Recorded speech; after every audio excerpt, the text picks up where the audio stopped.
Morning, everyone. Before we get going, we have a few housekeeping items to cover.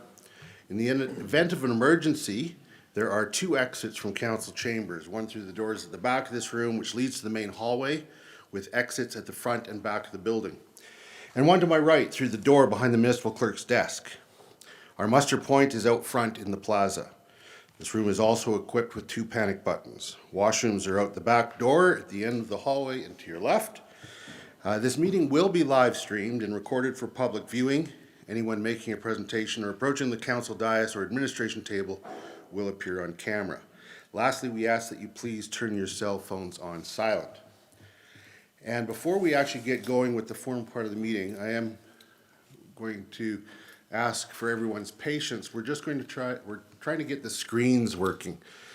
We do have some people zooming in, the CAO and one of our councillors, and especially with respect to the councillor, it's important that if she's on the line that we see her face. And also there will be a number of motions, and here it's coming up now. So once it stops flashing and is all well, it's like a thriller movie right now. We'll get going.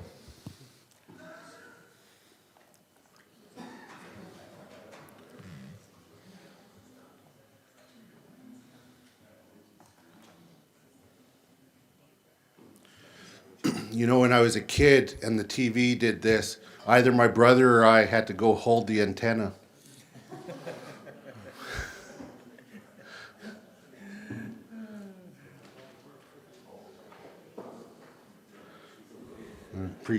Pre-technology dad jokes right there. Well, what do they call that thing where they have like...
Okay, and I'm going to just do a sound check with Councillor McCallum.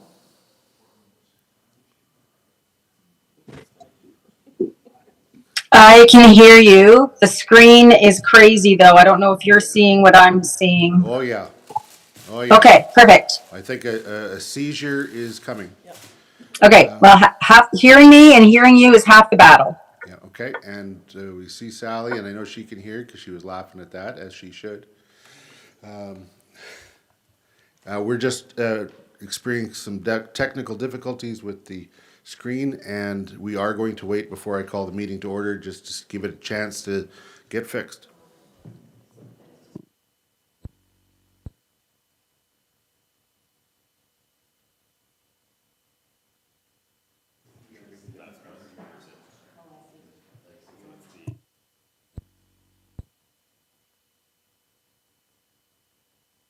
It's because it's one of the speaker. It's one of the speaker things. It's just happening somehow.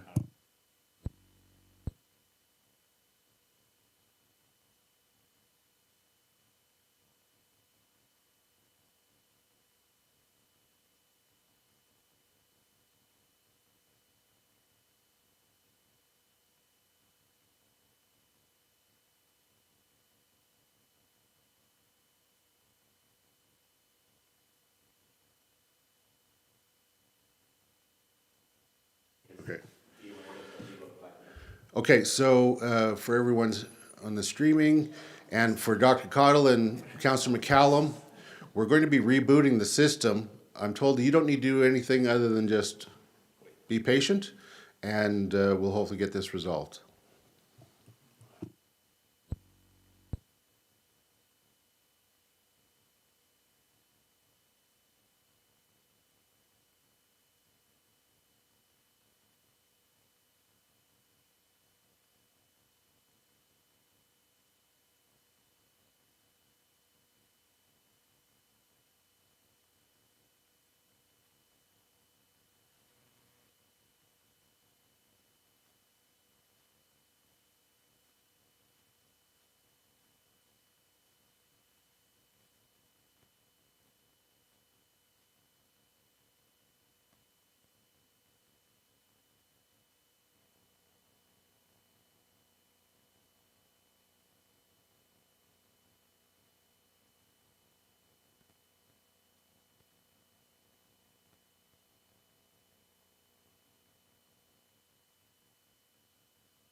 Sure.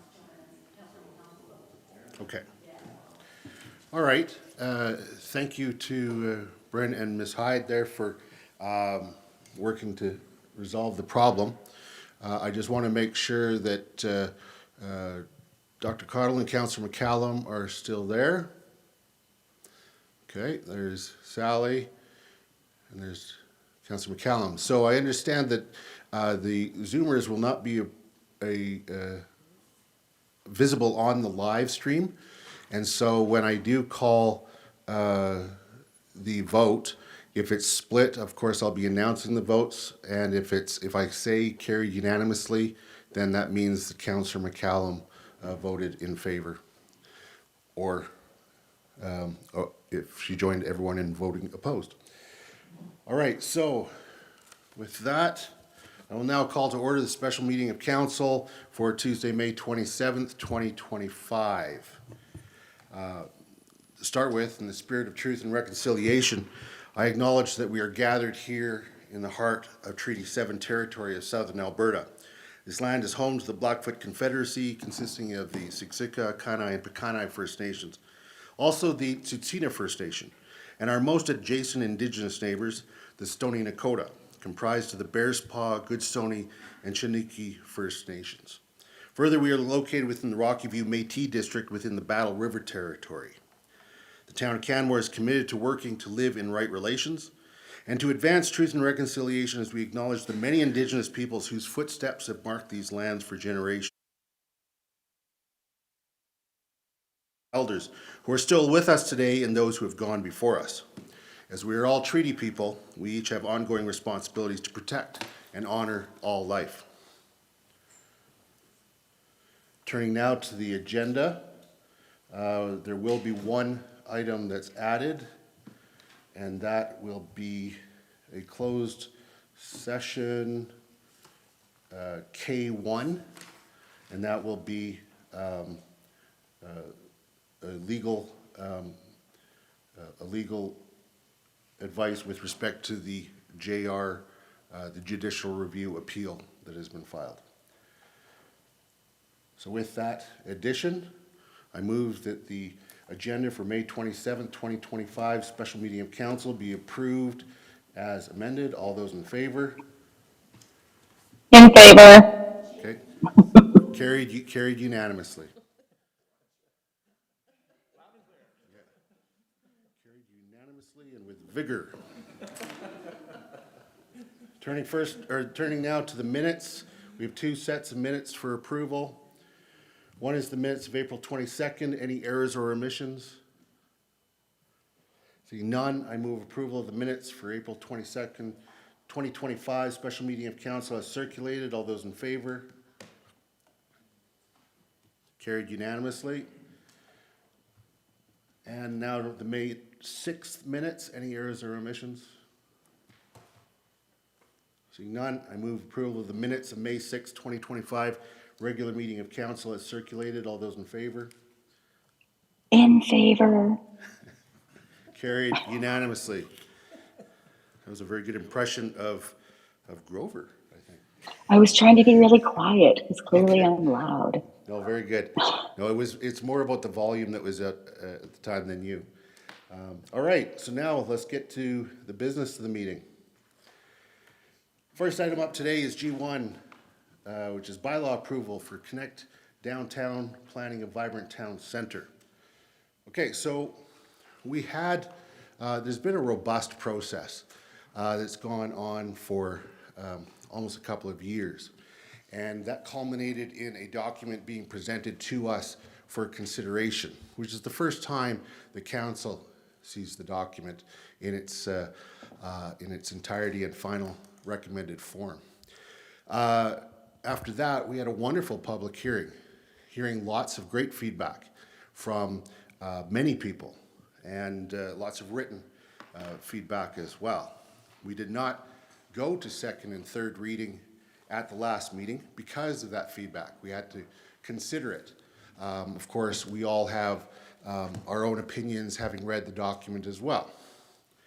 It became abundantly clear in my mind and in talking individually with my colleagues that the document is not ready for approval yet.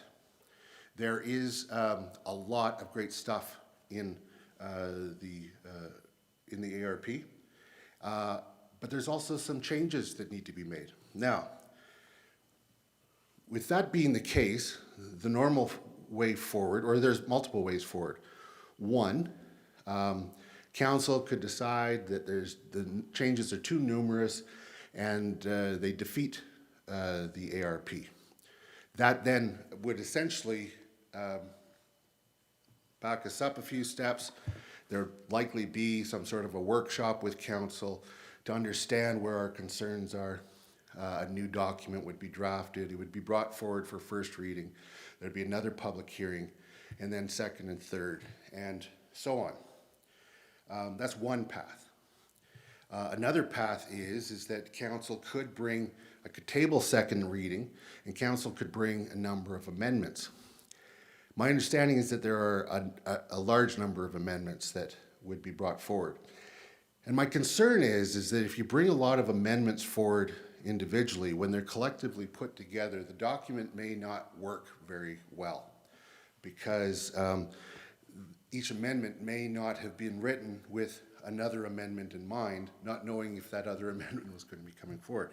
And of course, the obligation and the objective of council is to make the best decisions possible with the information we have for the best interest of the community as a whole. And in doing so, we want to produce bylaws and policies that are well-written, understood, and hitting as close to the target that we want to start with, albeit they could be changed down the road.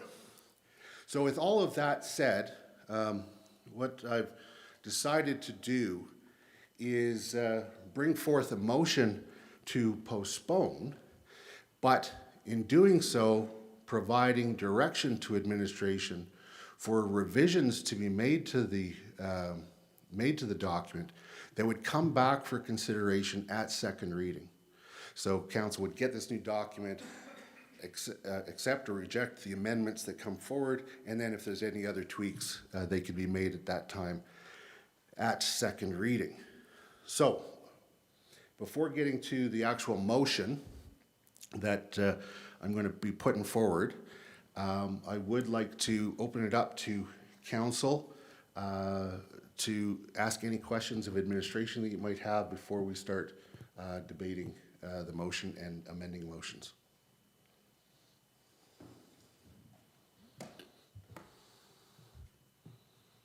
Councillor Graham. Thank you, Your Worship. This one's for Mr. Cairns. I wondered if the density bonusing within the residential district, if we could have a quick dialogue about that one. So currently, we allow 3 stories in R4 neighborhoods, such as South Canmore and or kind of TP Town. However, if some affordable housing components were added to that development, we could be up to a 4-story complex. Did administration contemplate going down to a 2-story complex without the bonusing, and then adding a 3rd story for the affordable housing bonusing scheme? Was that contemplated? And yeah, I'll start with it. Was that contemplated? Yeah, thank you, Councillor Graham, for the question. So when we embark on these processes, we look at the entire suite of options that might be available.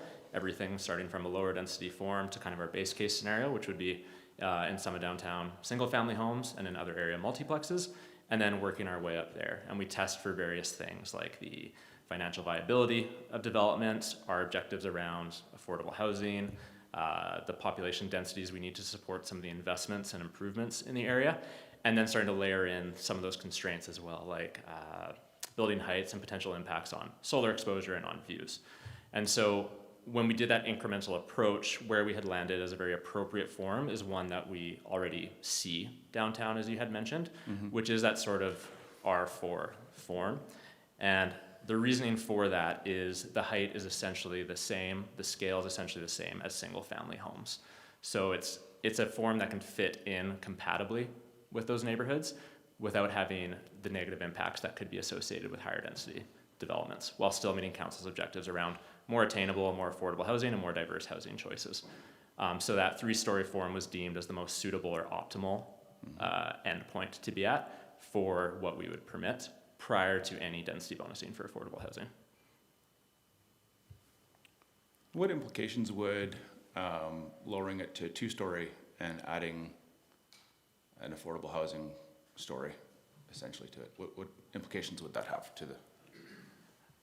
There would be challenges with that, absolutely. I mean, on the one hand, we have the realities around development and construction costs, and the cost to acquire the land, the cost to redevelop it, the cost to provide parking on it, and needing to have some return on that investment to make sure that the economics actually pencil out, so that those properties actually don't just sit vacant or deteriorate over time, and there's actually some continued investment in the downtown core. So that's a very real consideration when you start to go below the 3-story form. Whereas the 3-story form, like R4 as we see in South Canmore, we know it works. And depending on the zoning we use too, we have to remember that these types of developments and the purchase of that land is essentially competing against the acquisition of single-family properties, which, depending on the scale of the house and the year it was built, could be up to $5 million. And those types of multiplexes, especially in a 2-story form, they may not outcompete the single-family homes from an economics perspective, and therefore that means we don't see any multiplexes get built.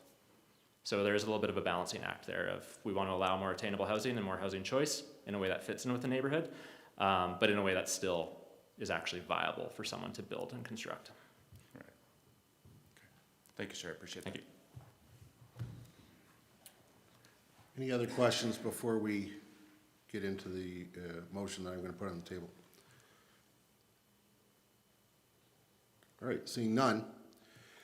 Okay, so this is how we're going to proceed, is I'm going to make a main motion that is essentially a postponing motion that references further amendments that will be made.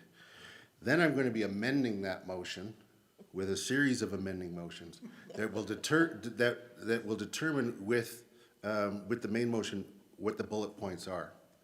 So at the end of it, we'll have one large motion that postpones and directs administration to make changes pursuant to the bullet points that follow. Okay? I want council to understand that most of the motions are just to provide direction. The actual wording will be determined by administration when they take a look at all of the amendments together. There will only be where there's a particular specific change, such as changing a will to a may or a should to a shall. Are we talking about specific wording? When we're talking about other wordings, and I'll draw attention to them, it's more about direction, and then administration can work within that direction to amend the ARP. So I will look to Ms. Hyde to put the main motion on the screen.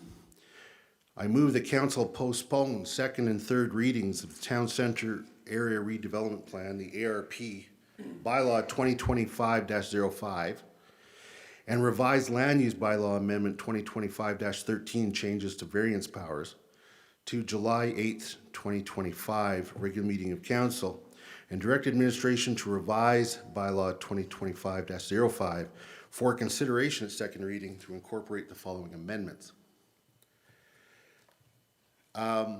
Before putting the first amending motion forward, I will note to everyone that July 8th, 2025 is a placeholder right now.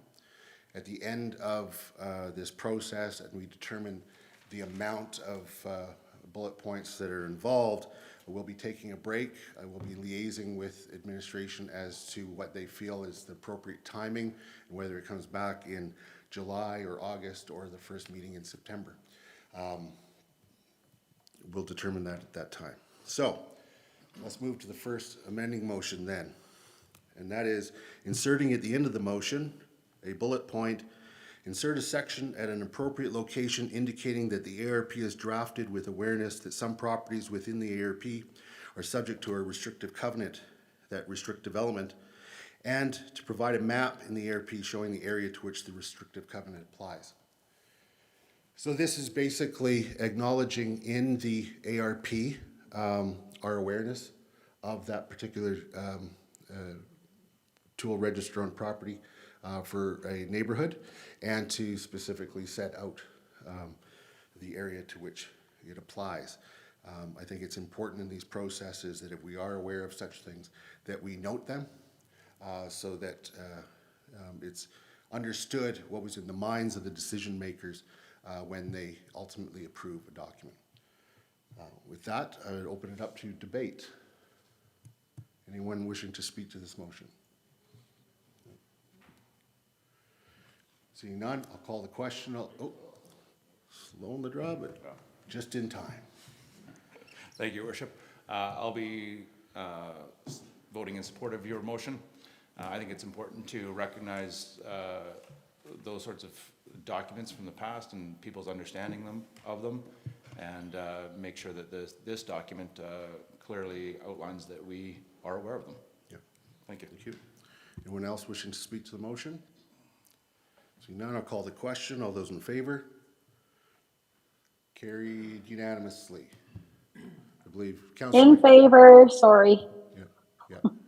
Yeah. Did your hand go up? You voted in favor? Councillor McCallum? Yes, sorry. I am dealing with all devices except for my laptop right now because it's not hooking onto the Wi-Fi for some reason. Okay. But I just want to confirm, you can't see me when I stick my hand in the air, right? I can see you if it's up there long enough for me to see it, because I'm looking around. Okay, all right. I appreciate the clarification. I'll be more prepared. Thank you. Thank you. All right, so that is carried unanimously, and so that will be our first bullet point. Moving to the next one, inserting at the end of the motion, a bullet point, change the ARP to indicate single residential use for the parts of the ARP to which the restrictive covenant applies. My thinking here in bringing this one forward is that it's really a matter of, for that neighborhood, whether we have single-family homes or eventually a bunch of multiplexes or potentially R4 type zoning, all of which in the long run will not meet our housing demand. They will all be very expensive homes, whether they be the single $5 million home or multiple $1.5, $2 million condos. So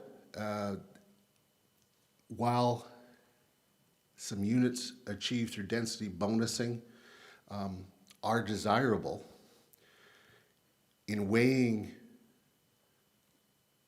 whether or not they will actually come forward and whether or not it's worth those that number compared to the impact on the downtown and the likely increase in second homes and weekend homes of those condos, I am preferring that neighborhood stay as a single residential use.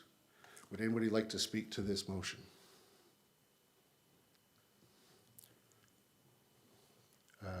Councillor Faubert. Thank you, Your Worship. This is a challenging one because I believe that infill and density does contribute to a range of housing in our community, and that is one of the goals, even though some of the spectrum is beyond myself and a lot of the people that I know. I understand that the market requires some supply. I also think that my interest in pursuing density needs to come with more information. I don't truly understand the implication of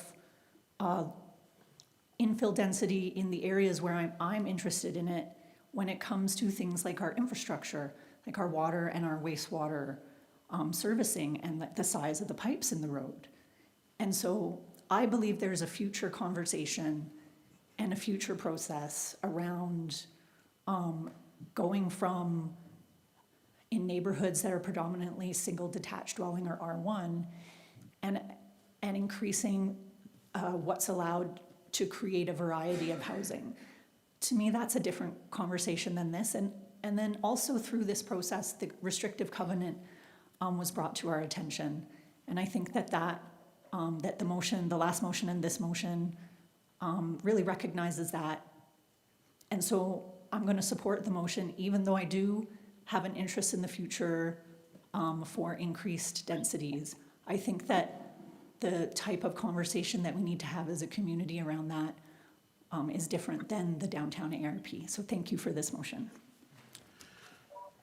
Thank you, Councillor, and I agree with a lot of what you said there. Just to comment on the range of housing and infill, I certainly support where predominantly the infill is non-market housing. That still is something that's very desirable downtown. And of course, we're just talking about one neighborhood here.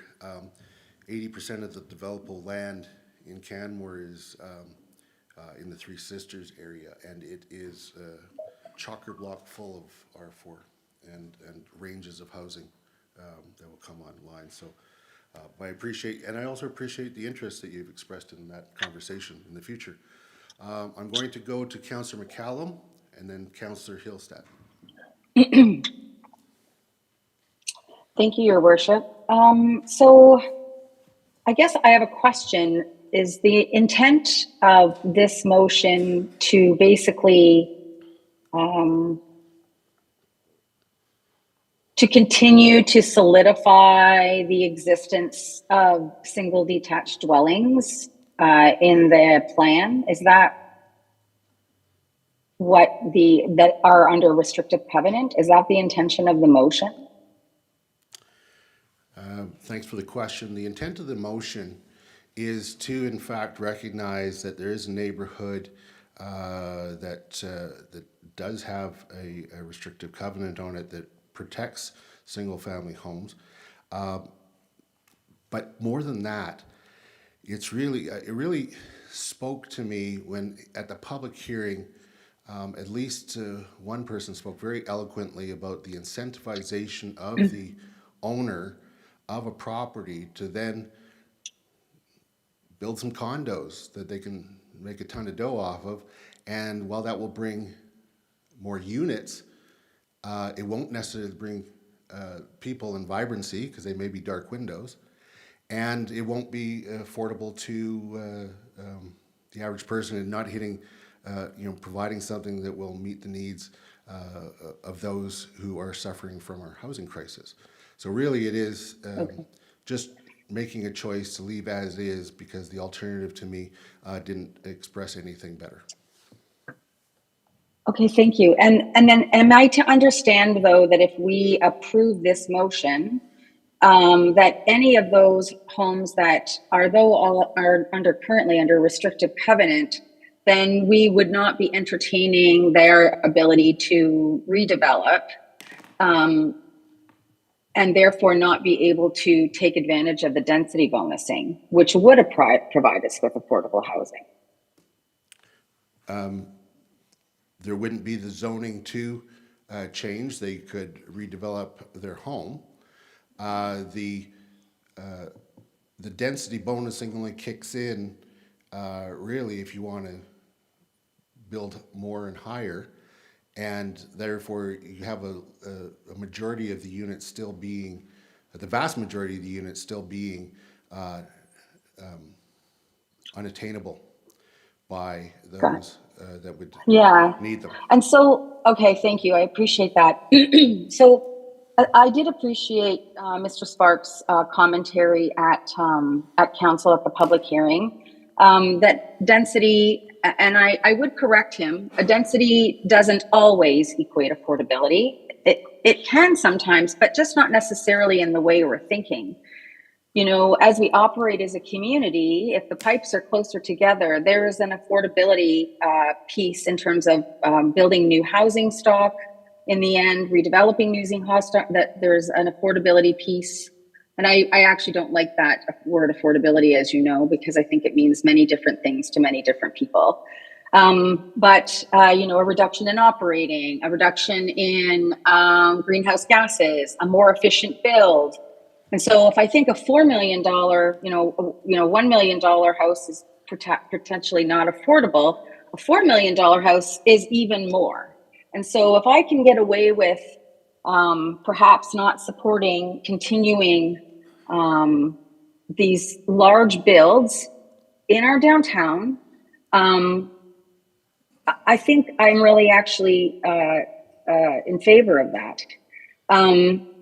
I also realize that if we continue to support the status quo, the density bonusing is not therefore available to a single detached dwelling if they choose to redevelop what is already there.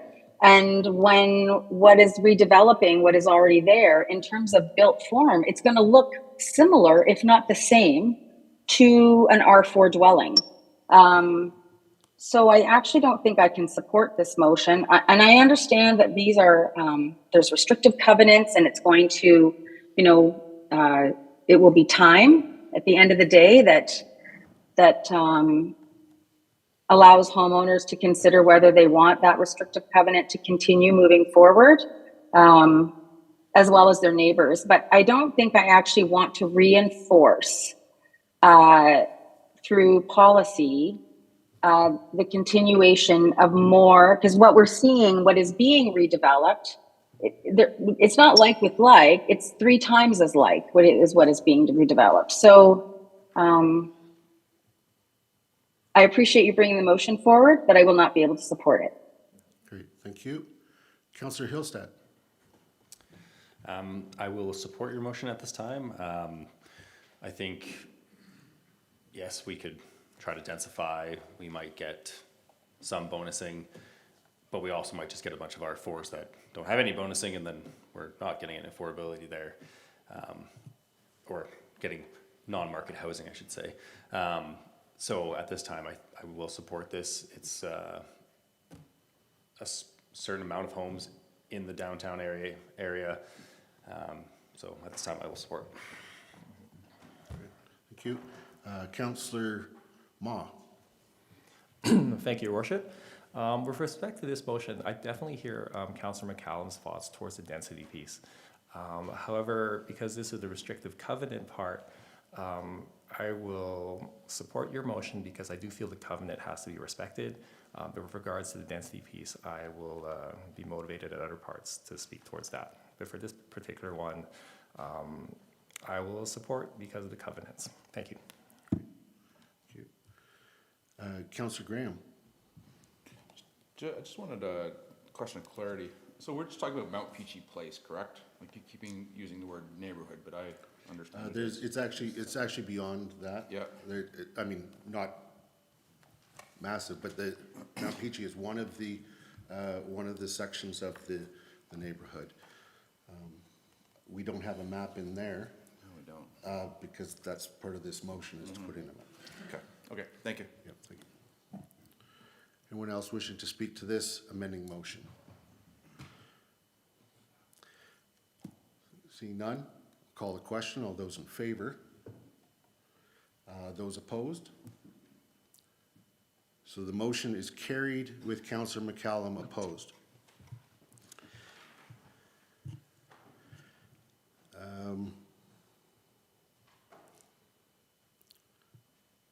Okay, so I'm going to put this next one forward. Originally, it was by one councillor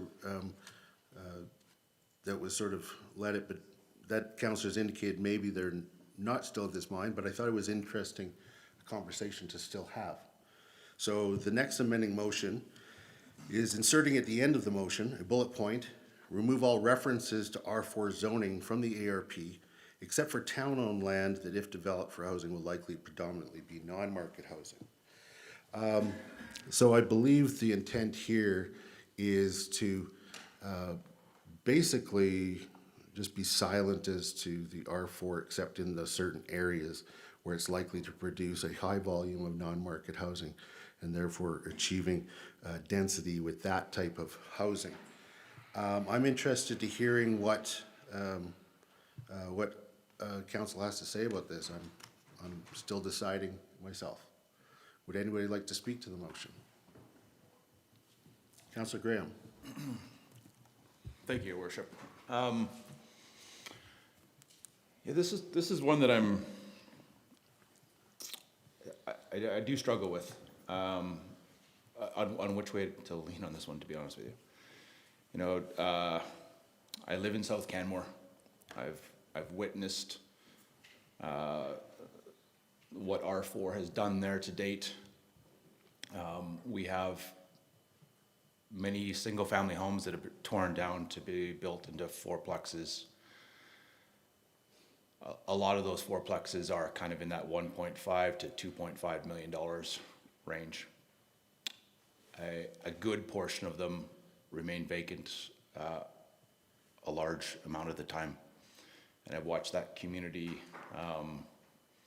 lose some of its vibrancy because of that. The problem there was when we increased density, we didn't address affordability. So when administration brought forward the density bonusing piece for affordable housing tools, I do very much appreciate that piece. But it doesn't guarantee us that we're going to get it, as Councillor Hillside just stated moments ago. You know, we see areas like TP Town get redeveloped very quickly. You know, within 10 years, that area has changed dramatically. And I don't know that that's always a healthy thing for the community. So I'm going to sit here and listen to what my other councillors have to say. Councillor Mera. Thank you. I could support this motion. I do appreciate everything that Councillor Graham has just said. And I believe that this, you said, would remain silent on the R4 in the motion. And I could see it resulting in maybe ADUs without disturbing neighborhoods. So I'm still also processing this. So I would like to hear a little more from everyone else. Councillor McCallum. Sorry about that. I didn't realize my mic was off. This is going to be an interesting meeting. So I will not be able to support this motion. Again, you know, we're looking at providing a range of housing. And of course, non-market housing is the goal, but we don't have the ability to develop all the housing. And if what happens is, I appreciate what you observed from South Canmore, Councillor Graham. I actually know a lot of families that live in South Canmore. And so for you to say a large number of them are occupied by second homeowners, I would love to see some data on that, because I would like to know what a large number is, because that statement could be applied to many parts of Canmore. But we do know that 25% of our community is owned by second homeowners.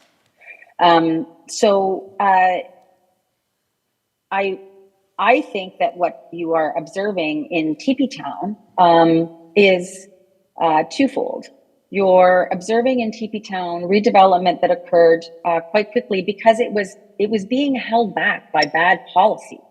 We did a rewrite on the TP Town ARP a few years back, and we were being told by landowners and developers that it was really difficult with the existing regulation that was there to be able to develop. It was, there was a lot of strange regulation in the original ARP, and with the implementation of the second ARP that came out, a few years ago, you are noticing pent up redevelopment there that wanted to occur. Now, what I would point out is that the TP Town ARP has an interesting R4-like zoning that I had Mr. Cairns explain to me again, and that zoning actually permits for suites. And that is also a reason why you're seeing redevelopment, in addition to a lot of locals living there, because they can actually rent the suite out within their R4 unit. And it's not an R4 as we traditionally understand it in the land use bylaw. I think it's, and again, because my computer is a brat, I think it's called TPTC-CR.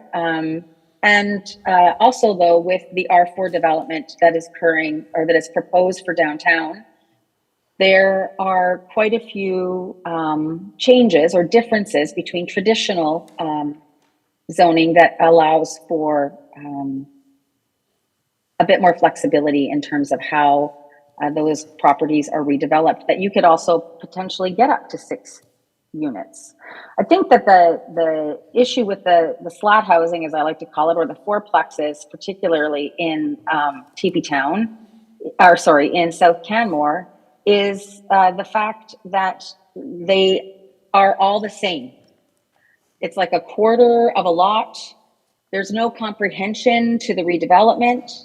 And it is my understanding that is what is proposed within the language of the ARP that's in front of us, that there is more flexibility going to be provided to this R4 zoning, that you could potentially get more comprehensive development on those lots, more maybe 1-bedrooms, and you could get a 2-bedroom and a 3-bedroom, as opposed to these square boxes on fourplexes that we're seeing and have seen traditionally gone up in South Canmore. So again, if we don't actually provide the ability for people to redevelop it, we are just going to get more single detached dwellings. And those single detached dwellings that you saw go down in South Canmore didn't necessarily go down because of a fourplex. They went down in many cases because those homes had reached their end of life. You know, a lot of them had basements that leaked and foundations that were crumbling over time. That is one of, you know, our older neighborhoods in South Canmore. Anyways, I'm rambling at this point, but I don't think I'll be able to support proposed motion for the reasons that I've outlined before previously. Thank you. Thank you, Councillor. Councillor Faubert. Thank you, Your Worship, and I really appreciate Councillor McCallum's insights. A lot of that history, I think, is super relevant in terms of how we contextualize our decisions today. I'm speaking against the motion, and I'm speaking against the motion because the prior motion changed the area that this R4 zoning would apply to. It's a much smaller area, and my concerns around servicing are far less, or much less. I don't know if I'm saying that right, but I have less concerns around the cumulative impact around servicing. And then I hear my concerns of my colleagues, and I hear a lot of concerns around, you know, will this be taken up? Will this work? What will the sale price be? Who will live in these homes? And I think one of the things that, an opportunity we have here by keeping this R4 zoning in these very limited areas of residential immediately adjacent to the downtown, is that we will be able to actually answer those questions. We will be able to see if this works. We will be able to see whether or not this policy provides the flexibility for comprehensive development, like Councillor McCallum is supportive of, and I'm supportive of. I think that there are tools in this ARP that we need to give it a chance. And if we give it a chance in limited area, then that knowledge is going to be really powerful for us to have those conversations and increase our understanding moving forward around what infill and density actually really means for our community. Because right now, it's a lot of speculation around what might happen. This gives us an opportunity to find out what will happen. And I think that the tools that have been developed in this ARP are impressive, and I want to give them a chance.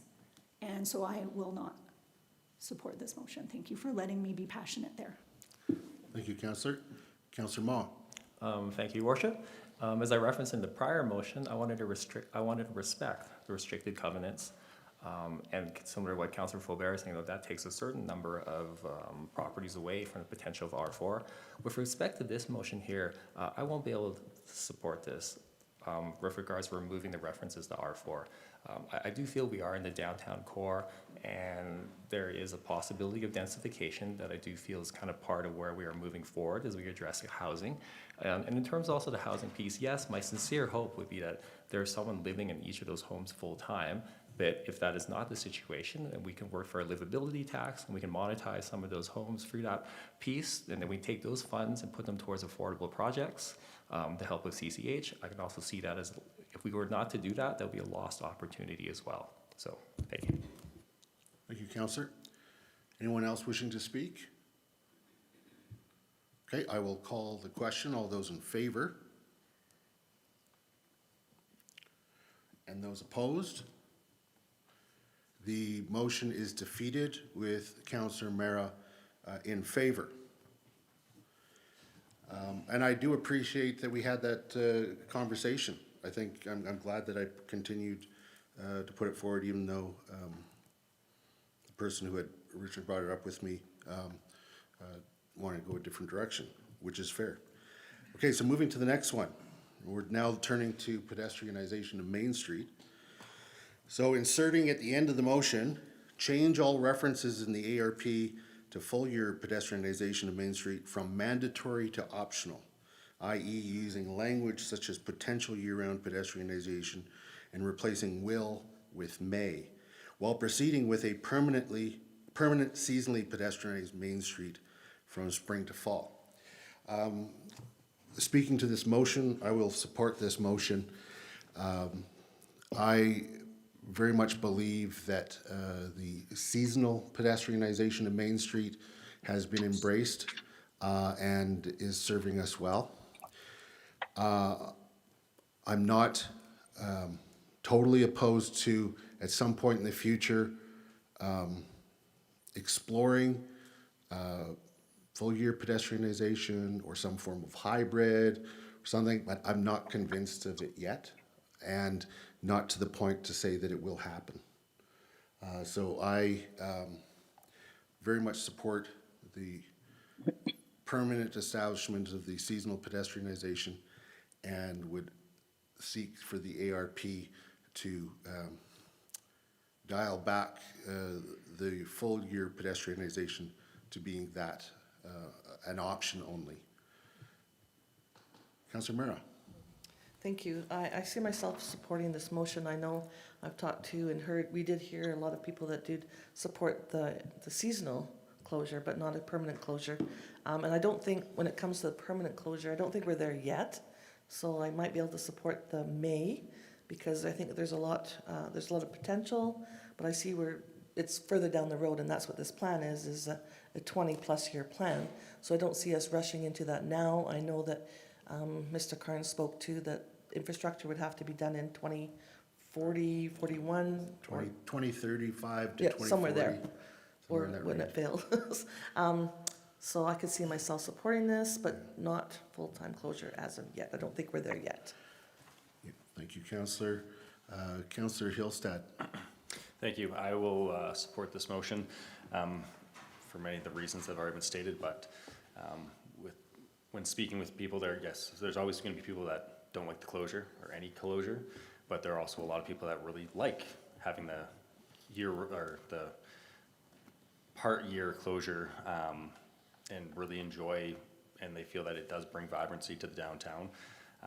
With this option, that still holds the potential for in the future if things change and a future council wants to go that way, they can look at it again. But right now, it's pretty clear to me that we're not there yet.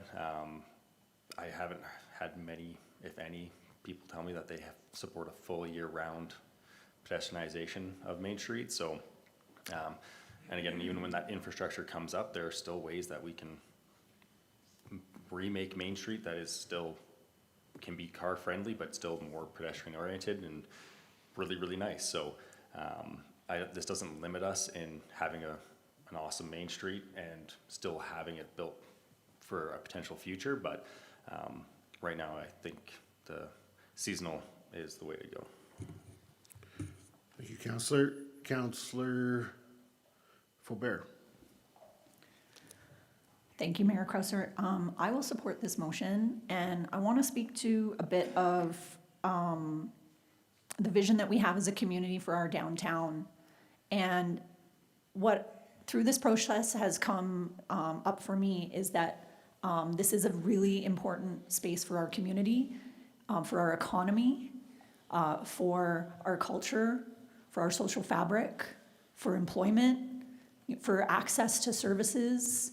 Our downtown is a special place, and it was a downtown, like it was a legit downtown. It wasn't, there were a lot of resort communities and tourism destinations that have their commercial districts built around visitation, and ours was not. And so what we have here is truly come over time and organically through our community being a community. And when I think about the future and I think about how, we opened that space up to pedestrians during COVID, and we realized the potential of what kind of placemaking opportunity we had. And that has led us to here in this very moment today in this conversation. And I think that's really important. When we envision these things and we make these choices, what kind of a place are we making and who is it for? And I think that this question brings that all to the surface. And we do not even need to even reach the conclusion for the future of our community that this is going to be a permanent pedestrianization area.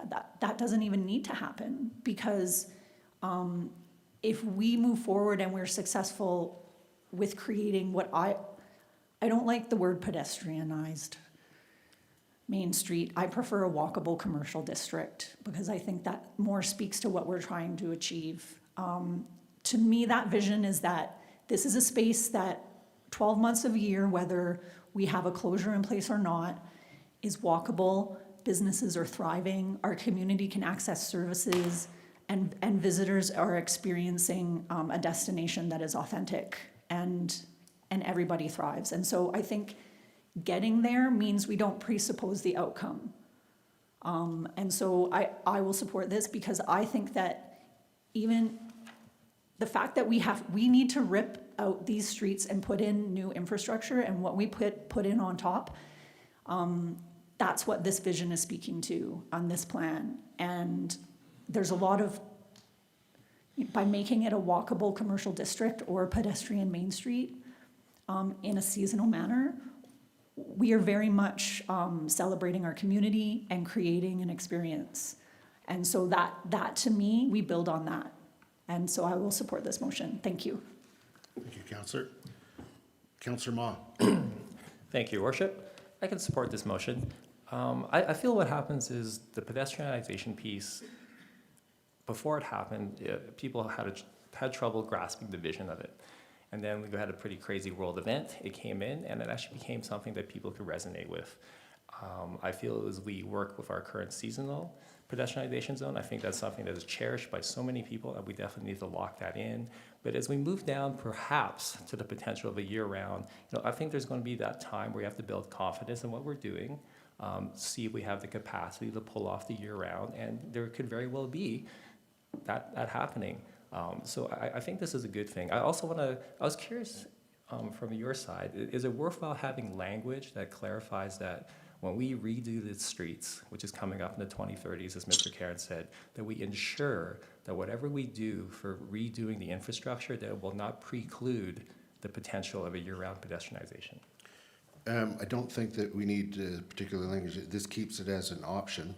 So when that work comes, it would be normal course for administration to come back with, as they're thinking about redoing it, like we saw with Railway Avenue, that infrastructure needs to be replaced and the road has to get ripped up. And so what's it going to look like when it gets put back together? And with the option, this being an option in the ARP, I think that that's one of the things that would automatically be considered.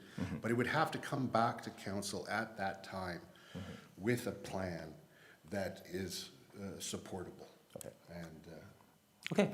Thank you for clarifying your mindset there. And with that, I can definitely support this. Thank you. thank you, Councillor. Councillor Graham. Thank you, Mark Cruzert. I too will be able to support this. I believe that the seasonal closure of Main Street for pedestrians and bikers has been a success. Lots of people love it. Many businesses are thriving with the model, not all. I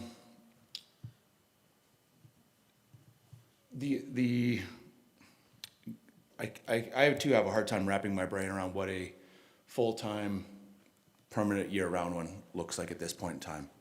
I like the idea of exploring it and getting more community input on it and potentially community buy-in, but pigeonholing a future council into a decision out that far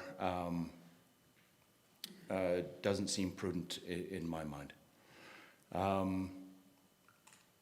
you know, I look at areas like Bear Streets and I think there's a lot to be learned there about what they did and that kind of hybrid scenario.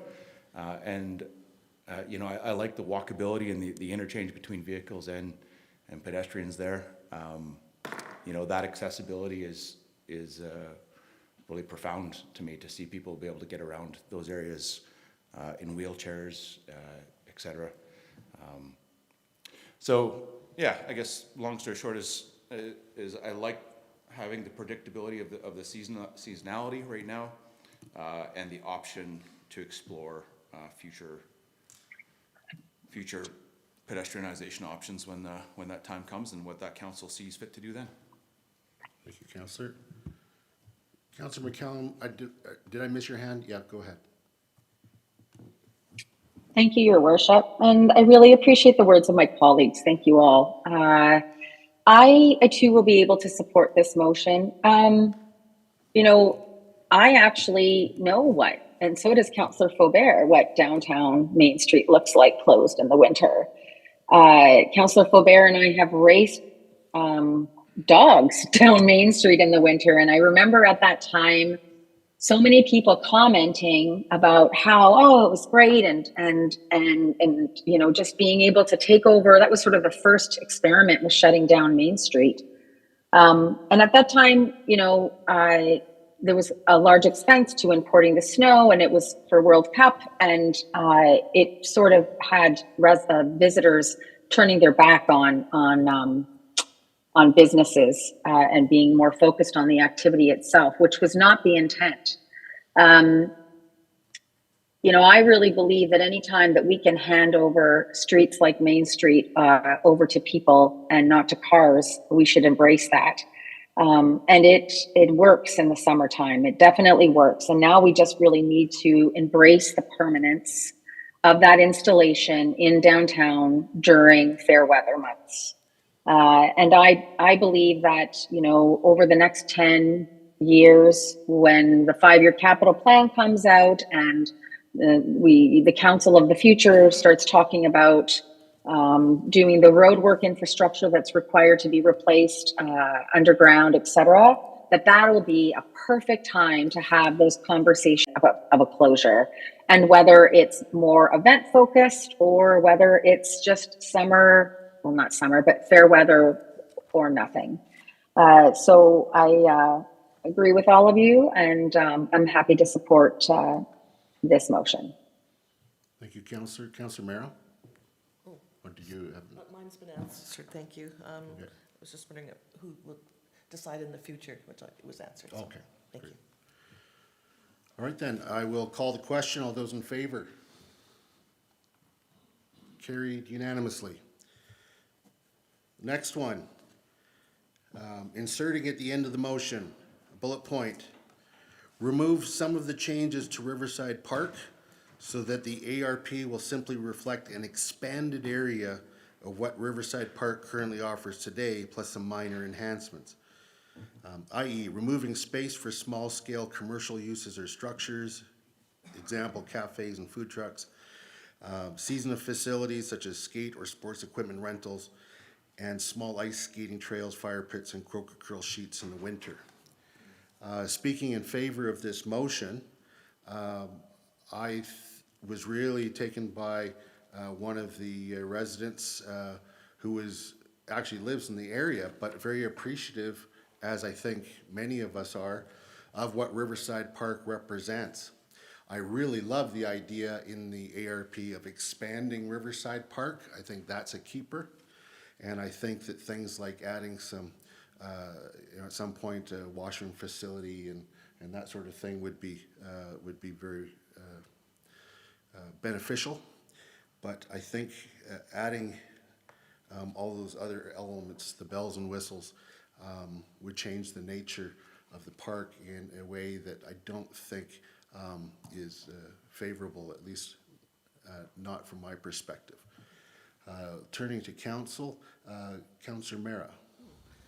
Thank you, and thank you for bringing this motion forward.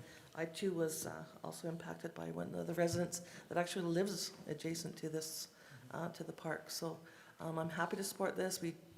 Also, as she said, you can bring in, your picnic or your food or whatever and have your own little event there, throwing the frisbee or whatever. And we're only a short distance away from, a park like Callaway Park that she referenced, or the person referenced. So I'm happy to support and thank you for bringing this forward. Thank you, Councillor. Councillor Hillstead. I'm also happy to support this motion. I think what Riverside Park is now and just expanding it would be great. I don't think we need the commercialization of Riverside Park.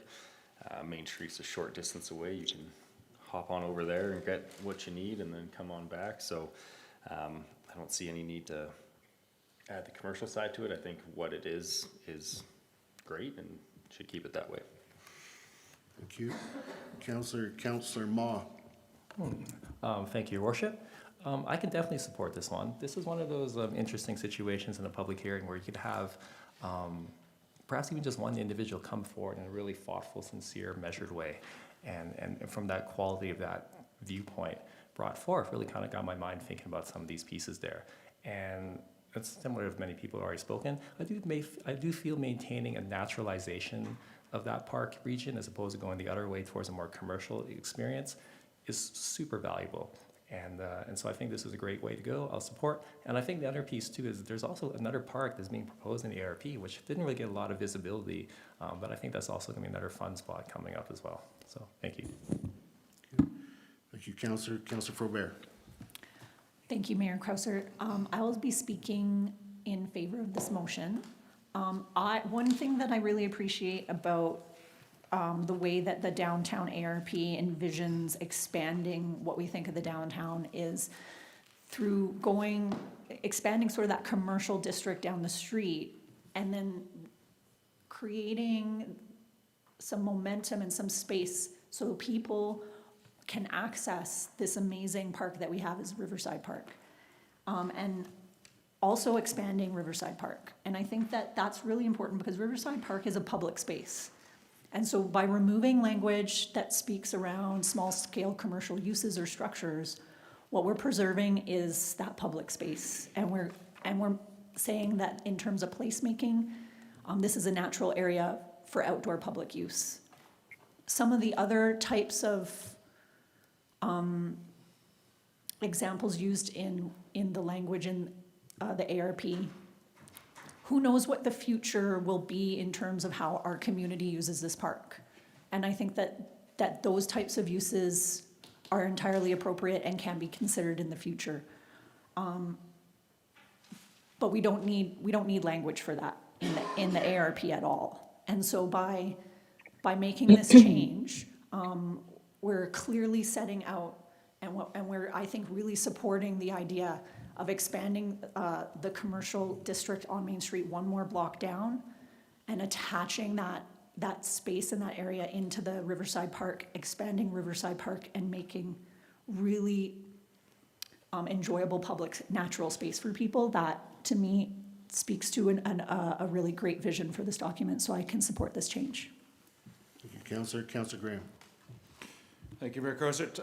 Yeah, I think you all spoke really, really well to this already. I won't elaborate too much on it, but yeah, the Disneyfication of Riverside Park doesn't really need to happen. I've spent many memorable day and night down there playing music, slacklining, hanging out with friends, playing some frisbee, enjoying the river, and adding that commercial flavor to that area. I don't think is required, as you know, we will be moving some of that commercial nature further down the street, and Main Street is right there. So I think you all spoke very well to this one. Thank you.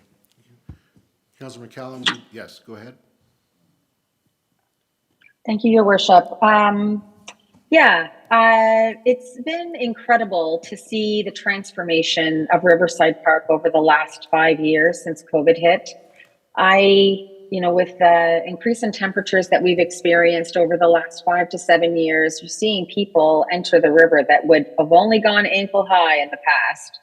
And, the beach that sort of peeks its head out every so often, I noticed before I left lots of people using that on the weekend, particularly when the weather's warm. And it has been enjoyable to watch that park. I kind of feel like when I came to town, it was somewhat forgotten, although I know the high school students of yore used to spend some time down there in the evenings when the QC might have been a little flooded. But I did appreciate Ms. Jones' presentation to council. I appreciated her perspective as somebody that lives across the street and has for many, many years.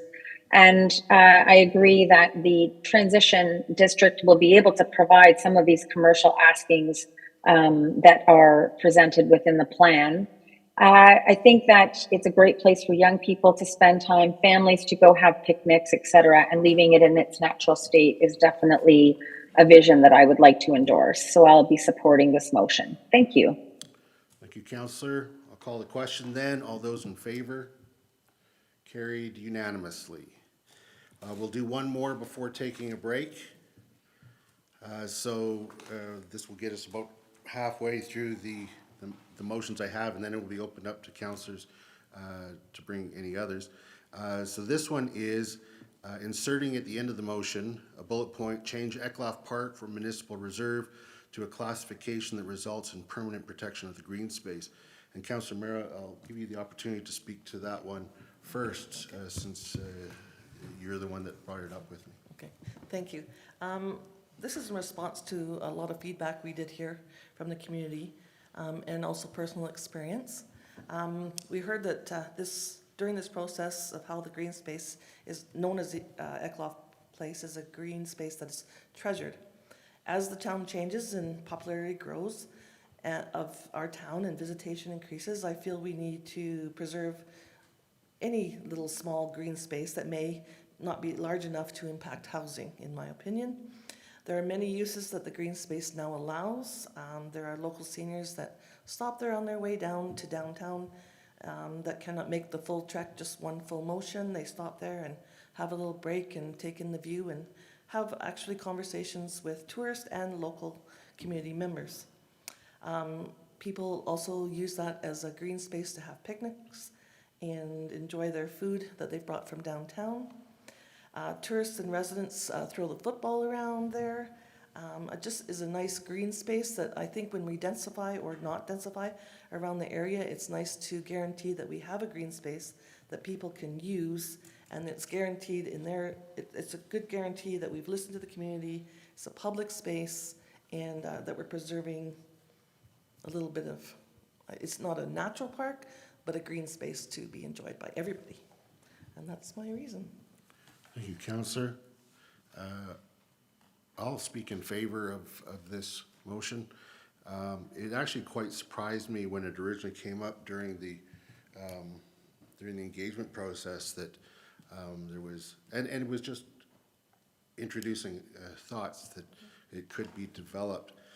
It's a very awkward shaped piece of land, and one that I think provides a nice contrast as you either enter or leave the downtown area from at that location. So I think that this would be a positive move, and it could then lead to, maybe there's some picnic tables there, garden or flowers or something like that. My understanding is that in the past there used to be, it was sort of like some flowers that would sort of welcome you into the downtown from there. And I really resonated with that sort of thinking, so I can support this motion. Would anybody else like to speak to the motion? Councillor Faubert.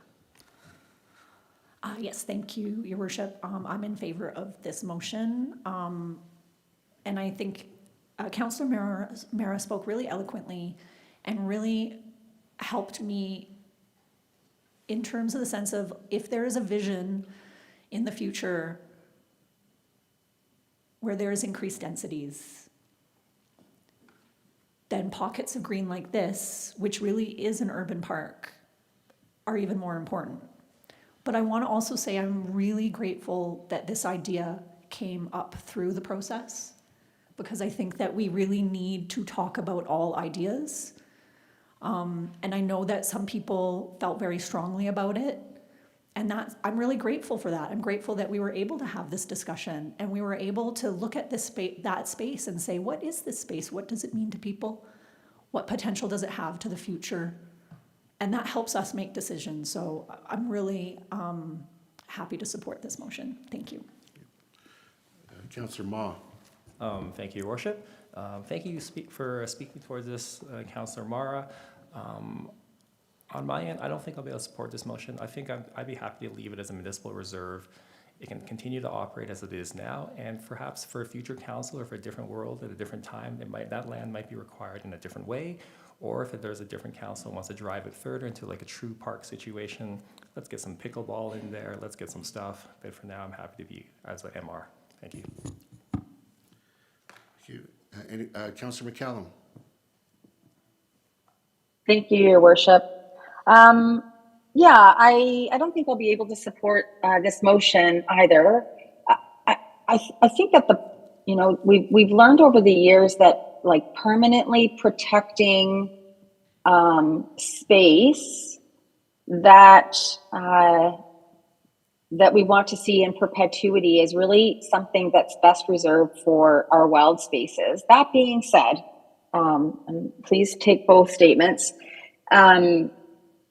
I think it functions fine exactly the way it is. And I don't know what the future holds in terms of what could be there. It's not a wildlife corridor. It doesn't have ecological importance in that regard. It is an attractant to wildlife, so the elk certainly do love to hang out there, and we know that we don't want elk in town. But I'm not in favor of building a house on it either. So I feel like it's fine the way it is, and if depending on what is developed downtown, if there's a decision to put a playground on it or something like that, I wouldn't want that, whatever the permanent protection is, to get in the way of being able to transform or change what is happening on that postcard of land. So I think I'll just keep it as it is proposed within the draft ARP, in my opinion, and see what happens around it in the future. Thank you. Thank you, Councillor. Councillor Graham. Thank you, Your Worship, and thank you, Councillor Mara, for bringing this one forward. I think this was an interesting piece that has come out of this process. And while I may not have appreciated some of the tone of the lobby efforts, I do think the council needs to look past those and see the merits of those conversations sometimes. So I do believe that you don't need to pave over paradise all the time, and a little piece of green space is welcome. And this is a nice transition between downtown and the residential areas, and I can support your motion. Thank you, Councillor. Councillor Hillstead. Thank you. I can support the idea around this. The permanent protection, again, nothing's truly permanent. A future council could come and, even if we put something that's permanent on it, the future council could come and be like, we're changing it. So that's again, it's more of a wording thing. Again, I'm open to keeping it as a green space. I don't know what the best, and again, we can put this forward to admin and they can come up with that solution, because off the top of my head, I can't think of any of our things that would, in perpetuity keep it a green space. But I would like to see it stay as a green space or become actually an actual park and not just a lawn, because that's what it is right now. It's a lawn. I know people say it's a park. To me, it's always been a lawn. Again, you can go and have a picnic on it, but it's not truly a park in my mind. It's a green space, but I do want to keep it that way. But I'm open to changes of, maybe there are picnic benches, maybe there is some sprucing up of it to make it more attractive for people to actually come. Because generally when I see it in use is Canada Day. That lawn gets filled up, and that is one of the best places to be for the parade. But outside of that, yeah, you might see one or two people on it every once in a while. But again, totally, I will support it. It's just also just realizing that nothing's truly permanent. But I would like to see what admin comes up with, because I would like to see that space, actually used maybe a little bit more, because right now I think it is underutilized, but it has potential to be a great park space. Thank you, Councillor. Some excellent perspectives shared all around. I'll now call the question. All those in favor? Opposed? Okay, so I have, and correct me if I'm wrong, Councillor McCallum, I have Councillor McCallum and Councillor Ma opposed, and the motion is Correct. carried. Okay, and the motion is carried. Okay, just to let everybody know, there's lots of great motions still to come. We're gonna deal with, we're gonna talk about, building heights on Main Street, we're gonna talk about, parking. So stay tuned. We're gonna have a 10-minute break and return at 10:30.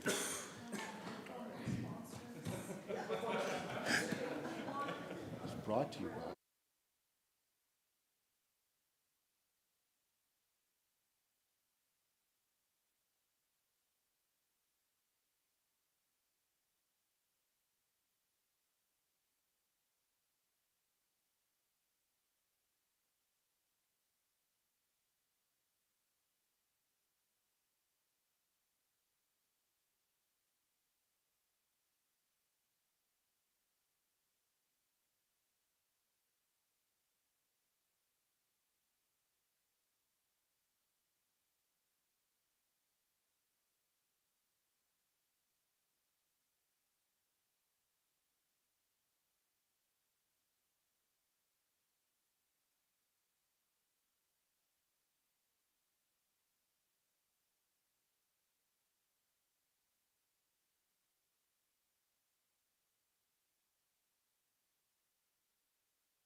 So looking to Ms. Hyde to see if we're back on.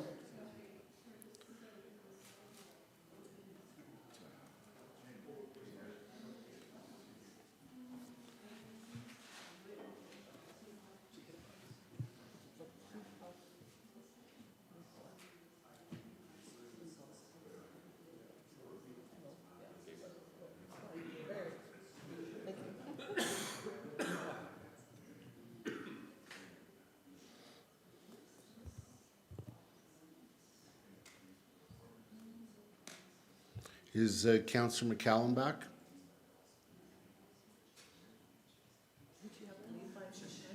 Yeah, great, thank you.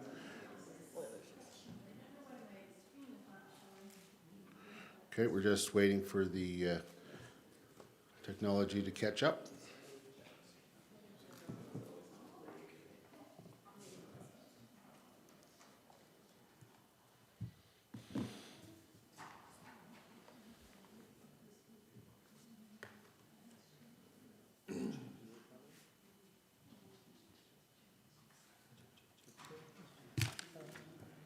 Here we go. All right, and we're streaming still? Okay, we're back from our break. Let's move to the next amending motion as we build our bullet list of changes. The next one is inserting at the end of the motion, bullet, limit heights on Main and 10th Street frontages by adding a policy under land use and urban design stating the building shall not exceed 2 stories. I'm concerned about the shade on Main Street. And if we had basically a wall of taller buildings that in fact what we're trying to preserve and encourage is, you know, yes, have a little bit of shade on the one side, but not an entirely shade-filled street. And so I put this forward for council's discussion and consideration. Councillor Faubert. Okay, so I have a lot of, I'm going to speak against this motion, and I have particular concern about the potential consequence of a motion that removes development potential that currently exists. And for that reason, I can't support it. And I know views and shading and light, and there's a lot of feelings about it. And when I really start to think about it, I have to think about whose views are we talking about and from where. Because when we talk about views, it's not necessarily the view that I have when I'm standing inside a private dwelling or inside a private business or even on the sidewalk next to the building. I believe the view is from the middle of the road and is the public corridor views through our intersections. I also believe that over time, and I think that we've already seen this over the past 30 years, that development in the downtown will be piecemeal. It won't be a full blanket redevelopment of every lot to the maximum potential. We don't even see that happen now. So I don't think that taking away what currently exists will do much good for our. So my concern is that in the past I've seen situations where something was included in a plan, and then that thing that was included in a plan eventually derailed the plan. And I think this is one of those things. And while and even if I agree, and even if I don't think that this is the mechanism to do that. Personally, I really liked the suggestion by Boda that there are actual locations in the downtown that get approved for increased height, because that would actually result in the outcomes that I hear my council colleagues wanting. But that kind of change wouldn't do what this might do, which is remove something that people have already. So when we remove development potential, we are at a financial liability. And that concerns me. And so I'd like to see a different mechanism than this being used. So I can't support this at all. And I would really encourage us to find a different way than limiting buildings to 2 stories, because right now they're not limited to 2 stories. So, thank you. Thank you, Councillor. And just for clarification, my concern was not about views. Okay. My concern was about shade and having an entirely shaded street. Could- I was really concerned when I saw that picture coming off of Rustic Canada and where it already goes. And if you had another story and a half on top of that, where's it going to go? My understanding is that 2.5 stories is what's currently allowed. I'm not entirely certain that there's financial liability with changing zoning, but it's certainly a factor that if it's something that somebody has. It is always open with a process like this, we're going to be putting it in the hands of administration to come back and write it the way they'll work. If something really cannot work, like cannot work, they can come back and say, look, this cannot work, and here's a proposed alternative. But their first option is to implement it as directed. But if it absolutely cannot work, then obviously that's a factor. But I hear your points, and thank you for that. Councillor Graham. Thank you, Mayor Cruz. A question for you. So, if shade is your concern, why limit both sides of the street? So, I understand the desire for a second, limiting to 2 stories on the east side of Main Street. Why the west side?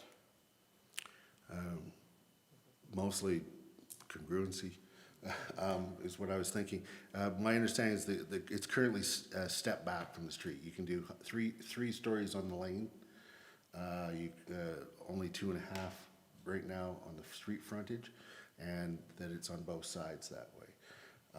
If you'd like to propose an amendment to the amendment, then that's certainly something that you could do. I will sit here and ponder this while my other colleagues Okay. discuss. Thank you. Councillor Ma. Thank you, Your Worship. And I'd be curious to see what our amendments do come forth for consideration, but I can actually support your motion as it is right now.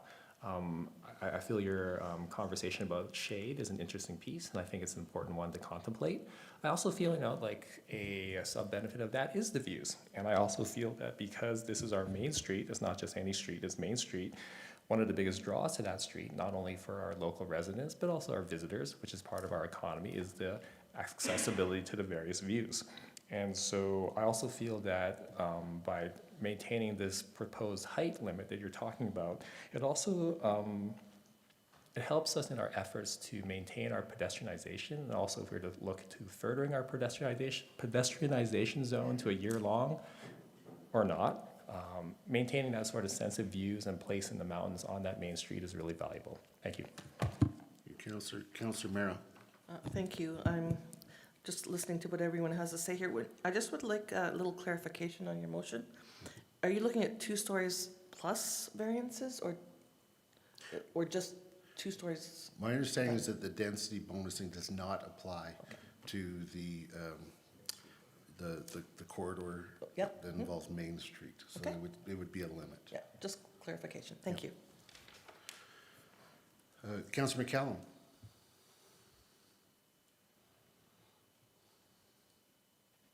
Thank you. I would not be able to support this motion. I do understand where you're coming from, though, and I completely hear what Councillor Faubert has said. That also resonates with me and is sort of where my head has been at. I think I would prefer to see this go to like what is permitted now, 2.5 stories. If 3 stories scares people in terms of shade and shadow, and there are shadow studies, don't forget, that are proposed for certain corners in the plan, just a reminder. But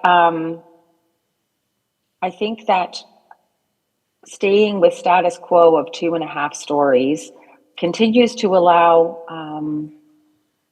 landowners to move forward with any plans that they might have had in the future based on the existing heights permitted.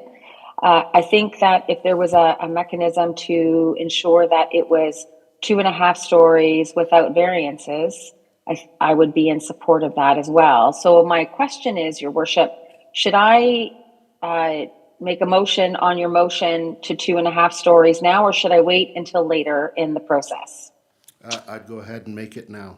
So what I'm Oh. hearing you say is potentially changing not exceed 2.5 stories and without variances. Yes, without variances. And then I think that we give, this corridor and the 9th Street corridor, again, as His Worship has stated, are not up for density bonusing. So we don't have to worry about that. And I think, there's been a couple of developments, one in particular that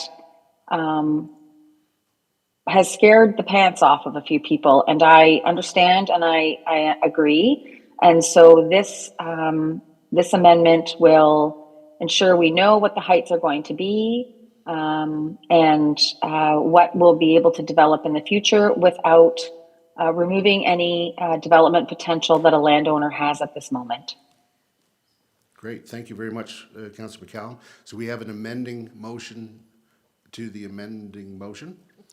And so that is now the topic of our consideration. Would anybody like to speak to the proposed amending motion? Councillor Hillstead, did you want to speak to this? You're on the top of the list here that I have. Sure. I was going to speak to the other one, but now it's changed, so I'll go on the fly. I think I can support this new amendment that's been put forward.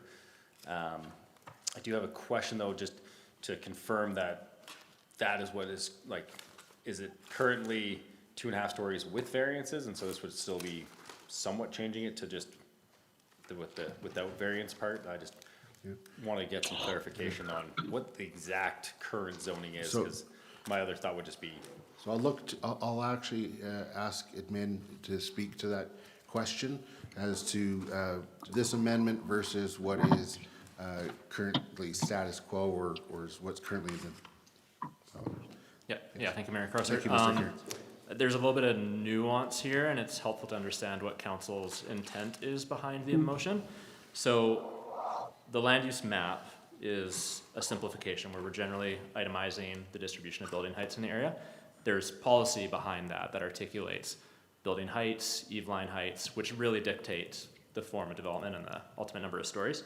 So in the town center district, which is the zoning in place on Main and 10th Street today, buildings can be built up to approximately 11 meters in height with an eave-line height of about 7. And what that translates into is, depending on how you define it, it's a 2.5 story form typically on the street frontage and a 3-story form towards the land. So a change to the map wouldn't impact the policy pieces, which are still capping restrictions around height, eave-line height, and the ultimate zoning regulations in the land use bylaw, which kind of force us into a 2.5 story form at the end of the day. So would the amending motion as proposed by Councillor McCallum essentially be staying with the status quo that is found in the ARP at present? Generally speaking, yes, because it's challenging to determine how you want to define what the half story is versus a full story. But unless there's changes in the land use bylaw, it would still permit the same form of development today, which is kind of between a 2.5 and a 3-story form. The ARP does not propose increasing the building heights from what is permitted today. And are there, what about the element about without variances? Would that translate then to a change in the LUB as to how street frontage development would be treated? So there is some language in the ARP that would help give us direction around where variances should or should not be granted, and those would be pulled back in the commercial core, like on Main Street and 10th Street. As the land use bylaw is written today, there is of course provisions around variance requests, and if they exceed a certain amount, they could go to Canmore Planning Commission for approval, and that's what we saw on the Settlers Block development.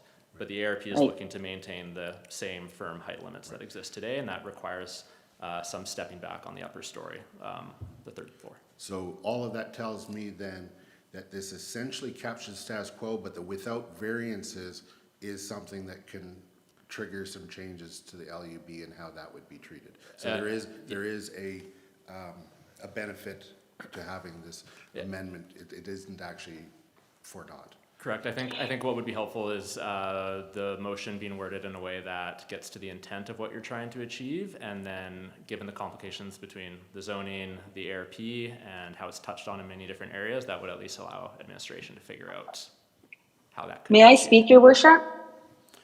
Yes, go ahead, Councillor McCallum. Thank you. And I thank you for that clarification, Mr. Cairns. So actually, what I realized as I put the amendment forward is that my intent in terms of variances are to height.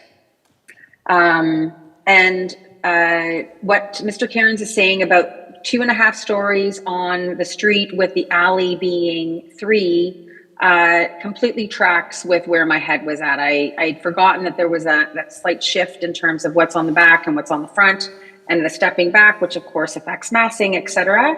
But I think for me, my biggest, my bullseye in this is to try and ensure that we don't have shade of what you are worried about, Your Worship, and that as well as not taking existing plans in terms of development plans and inherent right now, changing that too drastically. So yeah, that's what I wanted to say. And so I just wanted to clarify my motion and I think answer some of the questions Mr. Cairns had. Okay, and so Councillor McCallum, since we have a amending motion and your amending motion, I want to ask if you're open to this friendly amendment to help give direction to administration. As Mr. Cairns just pointed out, I would like to insert at the beginning of this bullet point, to reduce impact of shadows, comma, limit heights on Main and 10th Street frontages by adding a policy and then having your 2.5 stories. Are you open to that wording? That's entirely appropriate. Thank you. Okay, so that will be a friendly amendment and that can just be inserted into the start of that bullet point. To reduce impact of shadows, comma. This really allows us to get to the heart of the matter of what it is that we're trying to prevent, as opposed to making administration guess, and I appreciate that. Thank you. Yeah, so that's a friendly amendment, Ms. Hyde, so it can be just put in there. Yeah, it's a friendly amendment. Yeah, so that's just in there. So we are still with our revised wording to our amending motion. We're still now dealing with 2.5 stories without variances. Councillor Graham. Thank you, Your Worship. Mr. Cairns, I was distracted by some voices that were out there. I wonder if you could go over once again why the Settlers Cabin property is currently 3 stories, or what I think is 3 stories at the frontage. Mr. Cairns is about Thank you. 4 inches taller. Through you, Mr. Mayor, that was a development permit that was considered by the Planning Commission. There was to achieve the building form that they were asking for. There were a number of variances that needed to be sought. One was building height, and that was more in relation to the elevator shaft that was proposed. However, there was a variance to the illustration within the land use bylaw that shows how the step back is to be achieved. So they made the request that instead of after the 2nd story, that the 3rd story be stepped back further, that everything basically be the architecture of the building basically be at or near the street front. So that was considered by the Planning Commission and the variance was granted. So if this amendment and amendment to the amendment was to be adopted, would that restrict a building like that from being approved again? I believe it would. Thank you, sir. Thank you. I just realized that Mr. Cairns had answered a question that came through from Councillor Hillstead, but I didn't give you a chance to continue after that was answered. So I'm going to go back to you if you would like to speak. Thank you. I have one more question, just because during your presentation, I believe at the previous council meeting, you stated that the current iteration of what's in the plan would actually also not allow going forward what happened at Settler's Cabin. So to me, I think we already have essentially what, like, that was what I heard at the presentation. So if you can confirm, because if we already have what we're trying to avoid happening in the future, I don't think we actually need this amending motion, just because what currently is in the document says to preserve solar exposure, views of mountains, and maintain a sense of openness. Development shall not exceed 11 meters. Building height, and should reduce massing of the third story through step backs or other design measures. So I just want to confirm that that's what I remember hearing at the presentation, was that, you know, with what we've already crafted within the ARP would actually not promote So a I'm similar gonna, building. So I'm going to rule that this is actually a valid amendment put forward by Councillor McCallum, because even if it's a minimal, I think it maybe strengthen that wording or underlining it. It may not change it a lot, like you say, but I did hear through Mr. Cairns just now that it has potential impact, even if it's minor. Okay. Anything else? No. Councillor Faubert. Thank you, Your Worship. I think it's really important for me. I want to speak to a couple things. One, in terms of shadows. I don't know what time of day or what day of year or what location I'm standing in that I'm measuring a shadow from. And so I find this to be somewhat subjective and difficult to grasp. And I meant that as a pun. And so I struggle with this one, and I struggle with the intent behind this motion, and the fact that architecture is subjective. Architecture is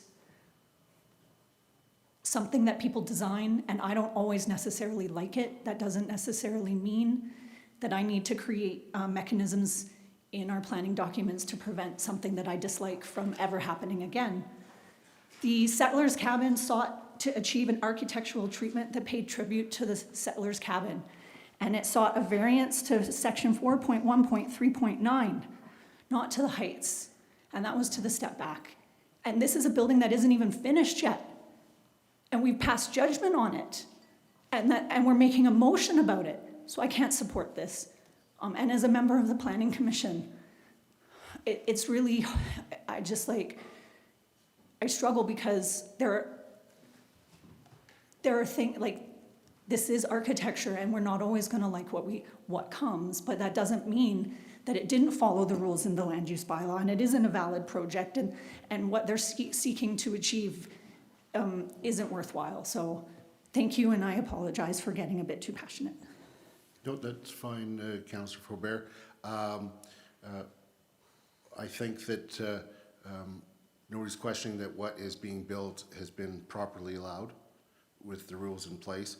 I think that there are some concerns about built form and not necessarily architectural design as much as it is built form. But your points are valid, and that you're still opposed. So, Councillor Ma? Thank you, Your Worship. And like right now, I'm totally leaning towards supporting this 2.5-story amendment brought forth by Councillor McCallum. And I do feel the built form is like a serious point of discussion, which is what we're having here. And I guess another question for Mr. Cairns, if I may. When we're talking about, say, the current building, which is more of a boomtown style of architecture, there's a point here where you're saying buildings moving forward under the new ARP should step back the upper floors. How would that happen under a 2.5-story setup? Yeah, thanks, Councillor Ma, for your question, and let me know if I'm answering this correctly or not, but the 2.5 stories is achieved through partly at the ARP level, which provides a higher level guidance around stepping back the massing of the upper stories, reducing impacts on the street, things of that nature. When you go deeper into the regulations, the town center district already puts in regulations around how much the third floor or the 2.5 stories has to be set back. Oh, so this would And there's apply a- to that. Okay. Yeah, and there's an angular component built into that, which is based on the consideration of shadows and minimizing those throughout the year. Okay, perfect, thank you. Councillor Hillstad, do you have another comment? I just haven't actually spoken to whether I'm going to support it or not, so Okay, I'm very good. going to speak to that now. But I'm going to support this at this time because again, this is all going to come back. I want to see what changes actually come of it, or if it stays pretty close to what we currently have. So I'm interested to just see what type of changes there would be, and then you know, it might be that some of these changes just result in making it simpler for the Development Authority to decide if something actually goes to the Planning Commission, or if it's within their wheelhouse to decide on if something's appropriate or not. Because that is, again, with Planning Commission, not everything comes to us. Some things get approved, some variances can be approved by the Development Authority. So just because one building happened to come to Planning Commission and got approved, in the future, it could be that it doesn't even make it to Planning Commission. So it's, again, I'm open to see what this is all gonna be about, and, you know, I don't know if there is gonna be a lot of change, but I'm curious, so I will support. Okay, thank you. Anyone else wishing to speak to the amendment to this amending motion? Seeing none, I'll then call the question. All those in favor? So in favor of the amendment of 2.5 stories without variances. That's what we're voting on. So all in favor of that change? Opposed? That is carried with Mayor Krauser, Councillor Faubert, and Councillor Mara opposed. So now we are back to the amending motion to vote on the entirety of that amendment with that change. Anyone wish to have speak further? Okay, I will call the question then. Oh, Councillor Graham. All right, go ahead. I had you on.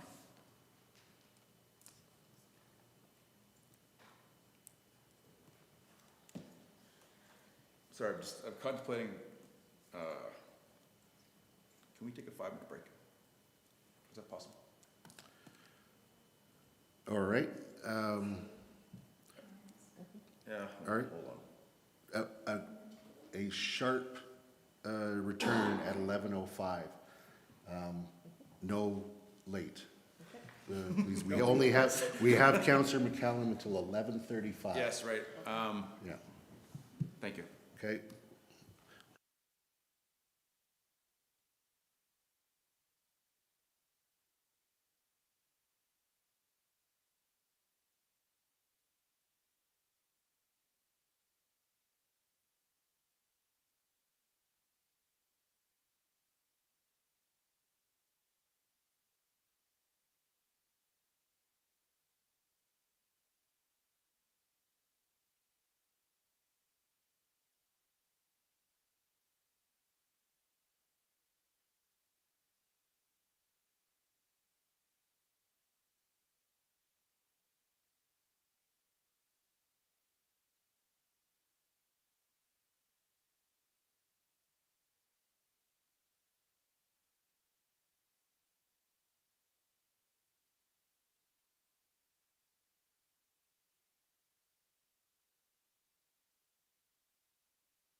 Ms. Hyde to see if we're streaming again.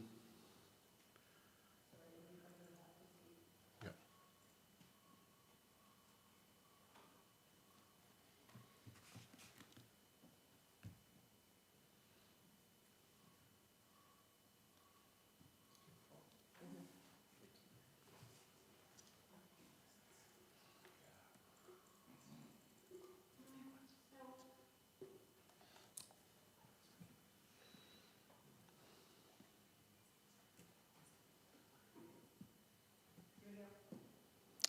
Okay, we're back from our break. I just want to mention that, Councillor Graham had been considering a further amendment, and in talking with him about it, I determined that it would be probably best that if he wants to pursue a further amendment, to do that at second reading. Just so that everybody knows, things that are approved at one reading can be reconsidered at the next reading as well. And so that's the way we're going to proceed. So we're back to our amending motion that now deals with a 2.5 stories without variances. I thank Mr. Cairns for pointing out that the proper development and planning spelling of stories is EYS. And so we've made that editorial change in the amendment, or in the motion.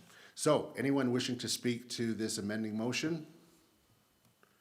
And now, because this is now dealing with adding this bullet point to the main motion. Seeing none, I'll call the question.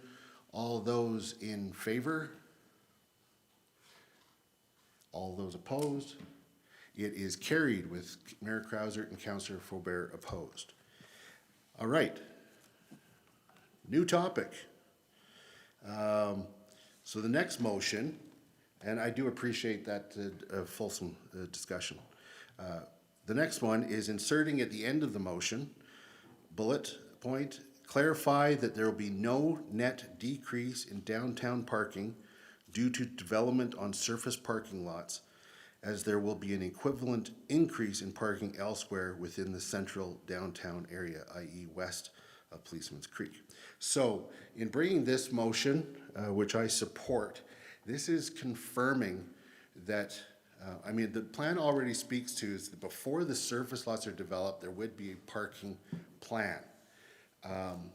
This provides extra direction that any of those spaces that would be lost on surface lots would be replaced by something else in the downtown area. My specification of west of Policeman's Creek is simply referring to the whole area of the plan west of Policeman's Creek. It does not mean right beside Policeman's Creek on the west side.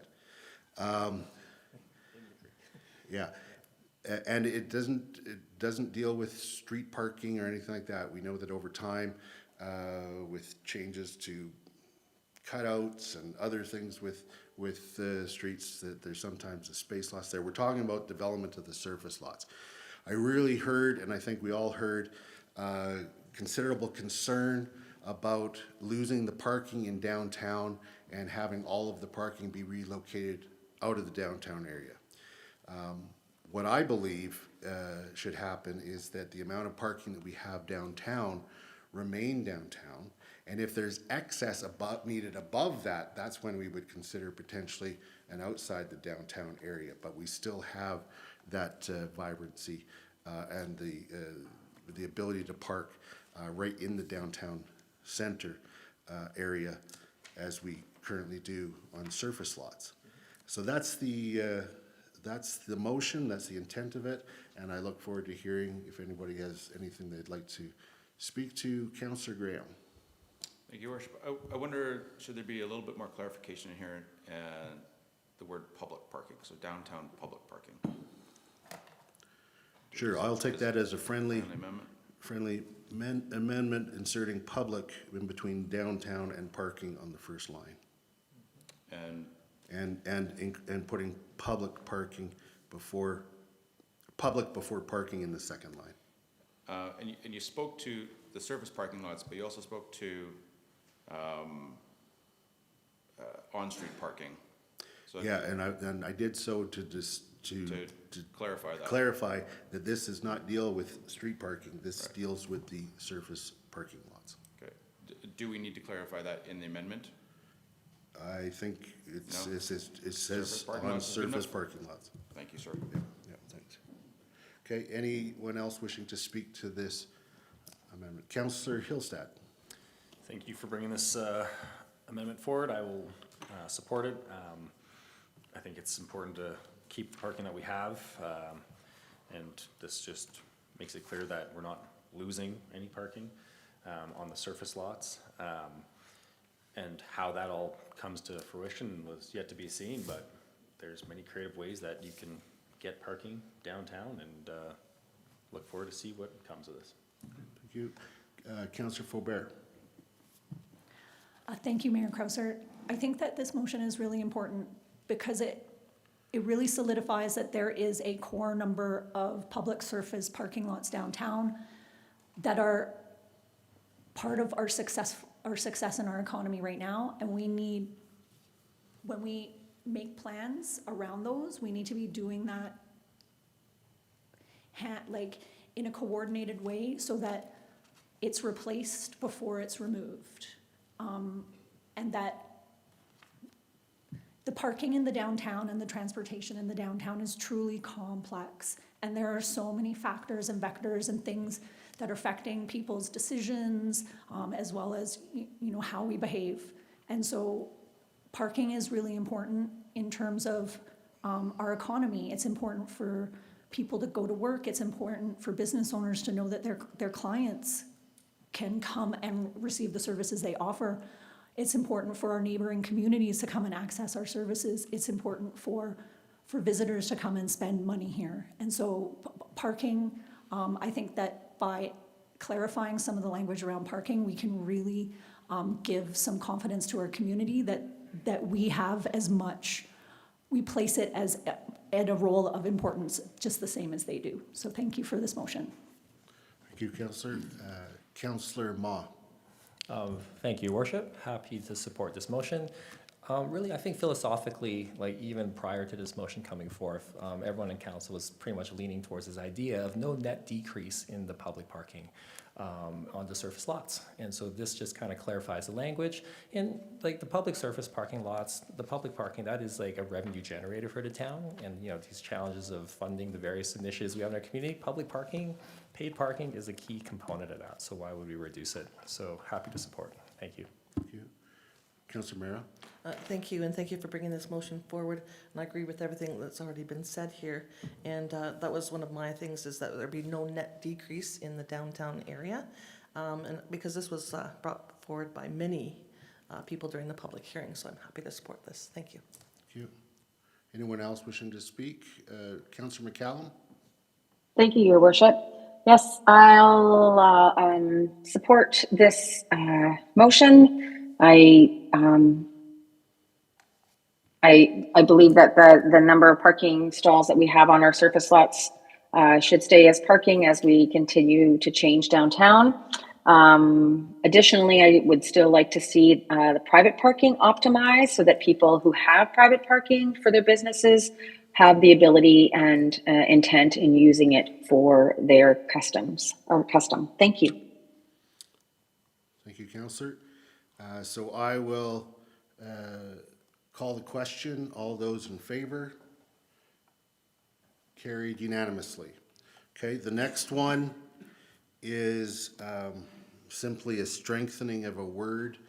It's in 8.2.1.2, which I'm just turning to.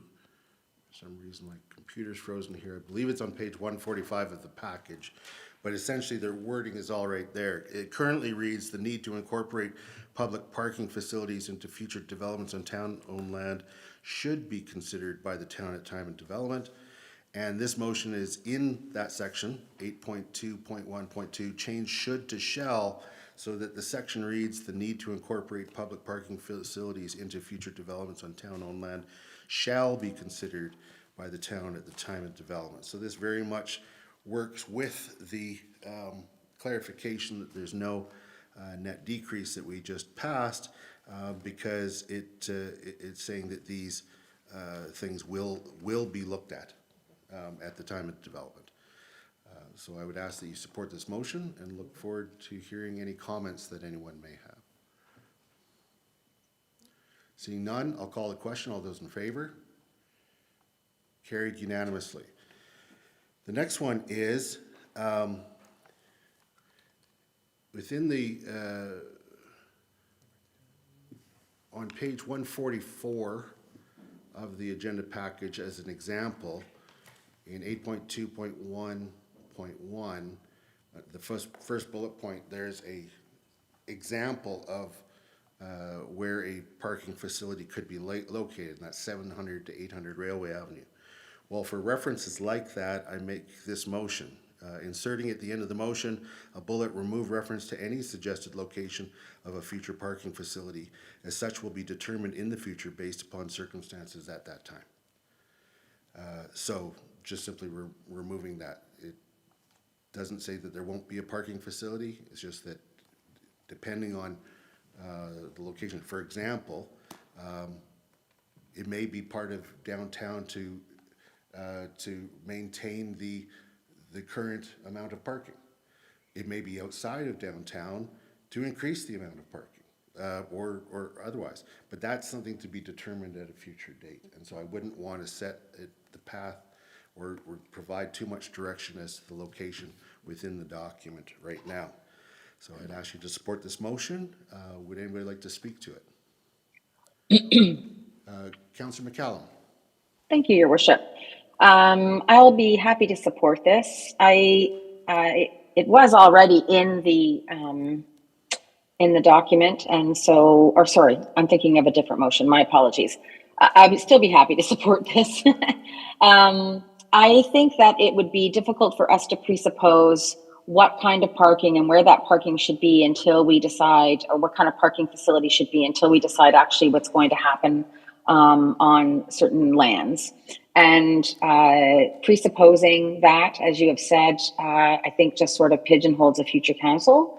And so I think that this is a good way to go to remain open, the ability to make those decisions in the future.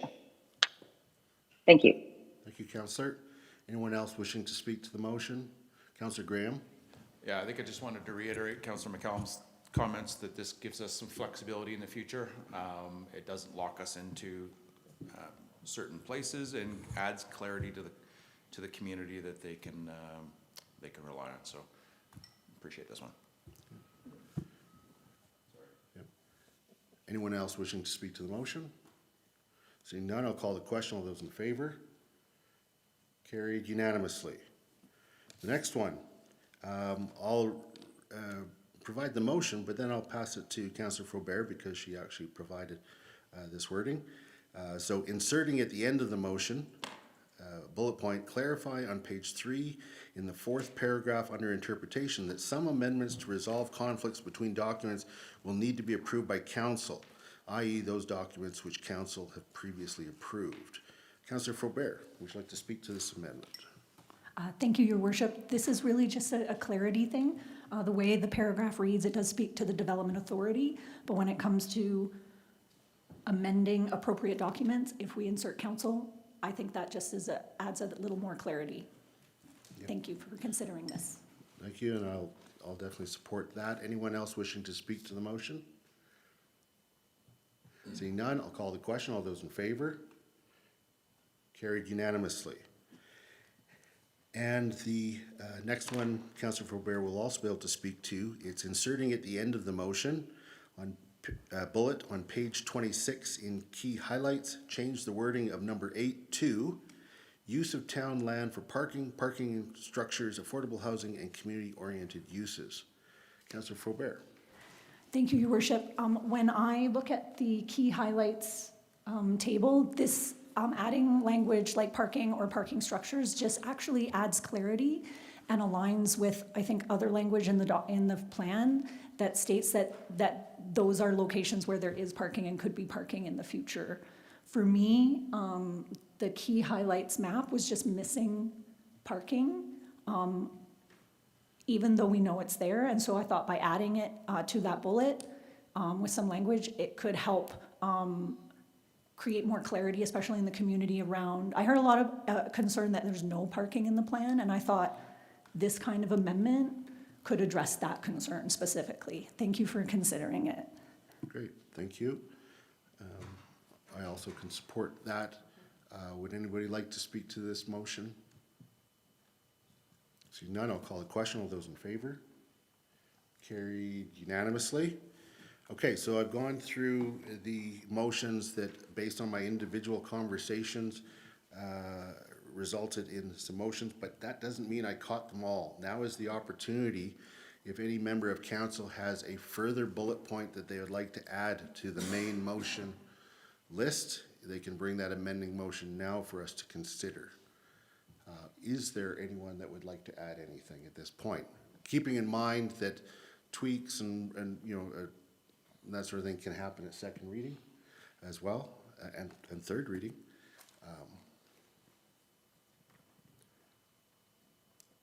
Okay, seeing none. So, Ms. Hyde, we are going to take a break before we approve the main motion, but do we have the main motion all constructed now with those bullets that were approved? Okay, so if we're going to take a break right now, and if during that break you could construct that motion, and I will liaise with administration. I'll give you a few minutes to maybe give me a date that you think will work for when this should be postponed until. So it's 11:21. Let's come back. We're going to cut it right to the edge. Let's come back in 4 minutes at 11:25. Oh, go. Okay. We'll come back at 11:30. We're going to lose Councillor McCallum at 11:35. That's what's driving my. Yeah, and I want her to have a chance to vote on it. She might have exited before she heard that. Okay. Well, she'll come back early then.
Tide to let me know when we're streaming again.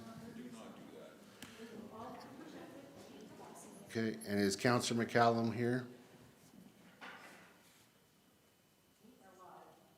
Okay, we're live, and I know Councillor McCallum has to leave at 11:35. So we now have the main motion constructed with all the amendments. So it's a motion that, I'll just read the top part again. It's that moving the council postpone second and third readings of Town Centre Area Redevelopment Plan, ARP, Bylaw 2025-05 and Revised Land Use Bylaw Amendment 2025-13, changes to variance powers to July 8th, 2025, which I've confirmed, by the way, is what will work for administration. So to the July 8th, 2025 regular meeting of council, and direct administration to revise Bylaw 2025-05 for consideration at second reading to incorporate the following amendments. And then there's all of the bullet points that we in fact approved. And I would just like to say I appreciate everyone's excellent discussion in coming up with this now fully constructed motion. I believe that there was some excellent discussion, and I truly believe that handling amendments in this manner will produce the best possible final version rather than dealing with amendments as one-offs and whether or not they all fit together or not. So with that, I would ask that you support this postponement motion and directing the administration to proceed as set out in the bullet points. Would anybody like to speak to the motion? Councillor Faubert. Thank you, Your Worship, and I'm really grateful for the approach we've taken as a council after hearing what I think was really fulsome and valuable feedback from our community.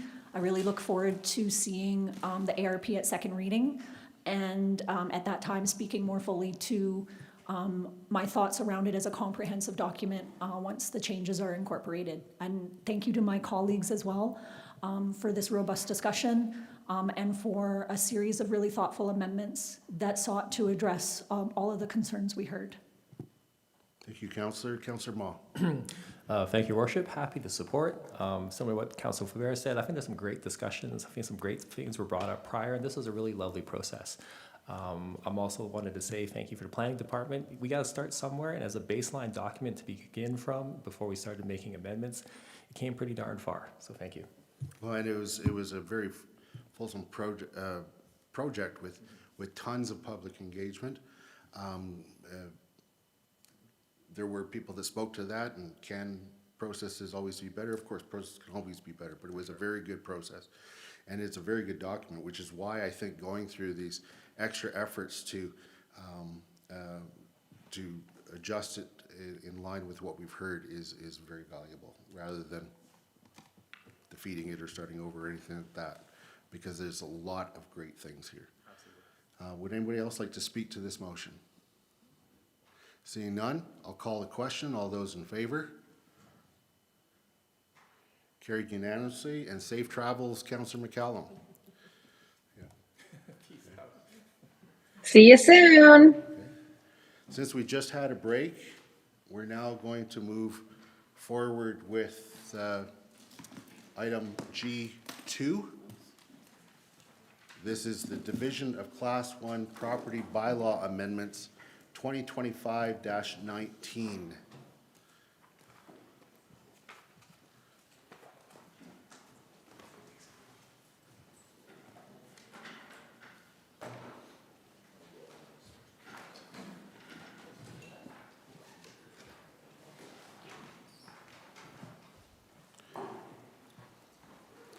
Mr. Shinbine, is this your first presentation to council? It sure is. Well, welcome.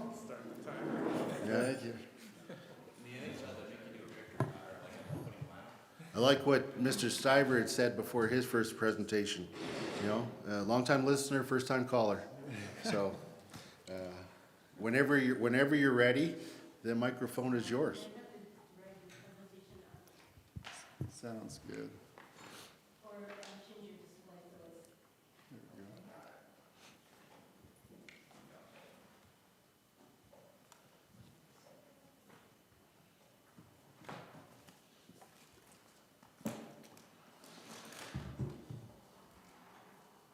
Can you hear me? Absolutely. Perfect. Good morning, Mayor Krausert and members of council. Thank you for the opportunity to speak today. Ultimately, we're here today to recommend 2 minor amendments to the subclass bylaw. We have our town solicitor close by for any technical questions at that stage of the presentation. But before we jump into the proposed amendments, I'd just like to take the opportunity to highlight the rationale for the Livability tax program, illuminating why this work is so important for our community and the key steps taken to date. The town of Canmore is experiencing a housing crisis, a situation where a significant portion of the population struggles to access suitable and adequate housing due to high costs and limited supply. And in order to combat this crisis, we require 2,000 additional non-market housing units, which does require significant investment. A key factor influencing affordability and availability of housing is that approximately 25% of all homes in our town are not occupied by people who live within the community. The Livability tax program, which is facilitated through the Division of Class 1 Property Bylaw, is one tool that the town is using to address the housing crisis in Canmore. Application of different usage-based residential tax rates is intended to incentivize long-term usage by owners or renters, and while also providing a source to fund new non-market housing. Looking at some of the key milestones to date, on June 6, 2023, Council approved the Housing Action Plan seeking to encourage long-term occupancy of existing housing, to encourage the increase in rental supply, and to create sustainable funding sources to support non-market housing. On September 5th, 2023, Council approved the creation of the Livability Task Force and tasked that group to develop a plan to phase out the tourist home designation, to investigate tax options to incentivize purpose-built rental accommodation, to investigate tax options to incentivize full-time long-term occupancy of residential units. And then on January 9th, 2024, the Livability Task Force presented those tax policy options to Council to incentivize full-time long-term occupancy of those residential units. They recommended higher tax rates for vacant or under-occupied residential properties, and they were then directed by Council to develop a plan to implement their recommendations. On the 20th of August, 2024, Council approved the Division of Class 1 Property Bylaw 2024-19, which I will also refer to as the subclass bylaw, dividing the residential property class into 2 subclasses, creating a mechanism for applying different tax rates to residential properties based on usage. The primary residential usage is defined as greater than or equal to 183 days total per year, and that includes 60 consecutive days.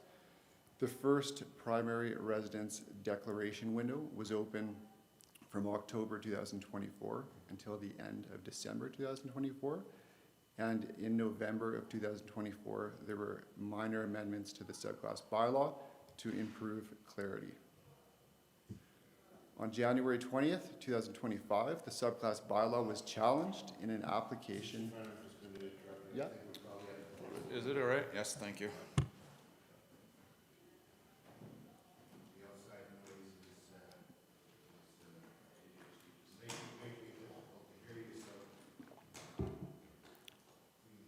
Please proceed. No problem. On January 20th, 2025, the subclass bylaw was challenged in an application for judicial review by an external party, citing that the application of different tax rates based on usage was unlawful. On the 15th of April, the hearing was held by the Court of King's Bench, and on the 28th, the court's decision was issued. And that ultimately brings us to today. And just to give you a quick summary of the outcome of the judicial review, in a big victory for the town's ability to pass the subclass bylaw based on usage was deemed lawful, which was the core focus of the judicial review. And based on timing of when the subclass bylaw was passed, it was determined that the different usage-based residential subclass taxation rates could not be applied for the 2025 taxation year, and the subclass bylaw may be used for different residential subclass taxation rates starting in the 2026 taxation year. And Ms. Gibbons will speak more to the impact of that later today. The CAO's involvement was upheld, and then Section 9 of the bylaw was deemed invalid, which brings us to a quick summary of our recommendations for amendments to the bylaw today. So the first is actually just more of an improvement. It's not part of the outcome of the judicial review, but we're recommending the removal of reference to CAO satisfaction in Section 5 of the subclass bylaw. The court did uphold the CAO's role, but after further review, it was deemed unnecessary for the bylaw to achieve its purpose. Section 5 does refer to circumstances when property is not used by primary residents can be placed into the primary residence subclass. Some examples would be extenuating medical circumstances, death, and renovations. We are recommending, in response to the judicial review, removal or deletion of Section 9. Section 9 provided retroactive tax liability if the CEO determined a property failed to meet the criteria for the primary residence subclass for a taxation year. The court deemed this as invalid, citing Section 305 of the Municipal Government Act, allows the assessor to correct the assessment roll and use the information provided by the CAO. I'll pause to see if there's any questions for myself or the town councillor. Please proceed. Okay. We are requesting the following motion. That council give first, second, and then leave, and third reading to the Division of Class 1 Property Bylaw Amendment 2025-19. Thank you very much, Mr. Shinbein. Looking to council to see if there are any questions. I don't see any, so thank you for that very comprehensive review of how we've gotten to this place and what these minor changes are proposed to accomplish. So thank you. Thank you. All right then, so I will put forward some motions here. I move that council give first reading to Division of Class 1 Property Bylaw Amendment 2025-19. I think that these are definitely a minor change, but it's always good to reflect on our bylaws when given the opportunity and to change them for the better. And so I believe that this small change does that. Councillor Faubert, would you like to speak to the motion? Oh, yes.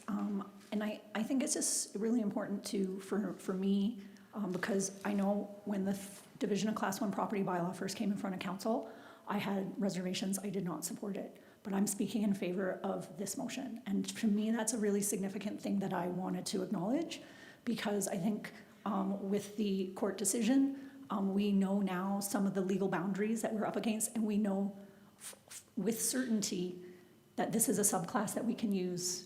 And I believe that what we're doing really does support our community. And so I just wanted to take a moment to acknowledge that I'm in support of this. So thank you. Great, thank you. Anyone else wishing to speak to the motion?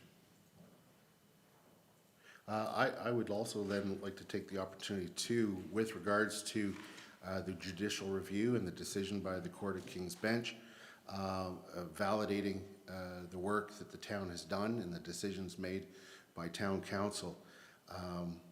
You know, it's important to note that the council of all the parties involved is the ones who are given the obligation to, at all times, look after the best interests of the community as a whole.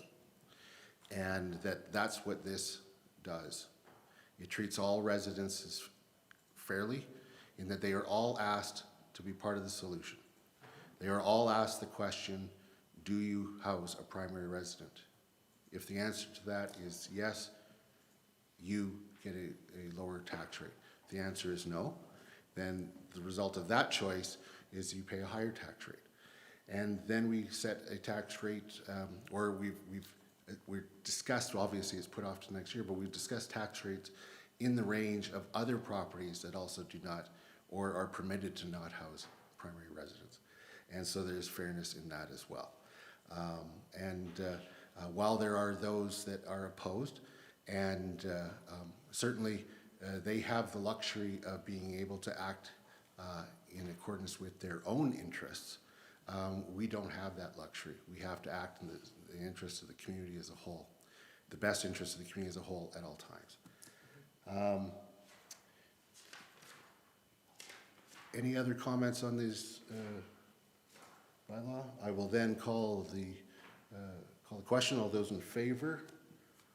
Carried unanimously. I'll now move that council give second reading to Division of Class 1 Property Bylaw Amendment 2025-19. Would anyone like to speak to the motion? Seeing none, I'll call the question. All those in favor? Carried unanimously. I'll now move that council give leave to go to third reading of Division of Class 1 Property Bylaw Amendment 2025-19. Call the question. All those in favor? Carried unanimously. And I'll move that council give third reading to Division of Class 1 Property Bylaw Amendment 2025-19. Anyone wishing to speak to that motion? Seeing none, I'll call the question. All those in favor? Carried unanimously. All right, so let's try to get another one done, because we just had a break at 11:25. So let's move on to, we're going in a little bit of a different order, because we now need to do this next one. It's as set out in the agenda.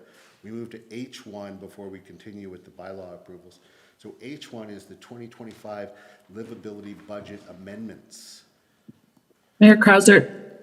Yes. Mayor Dr. Krauser, Potter. sorry, I thought we were going in a closed session now.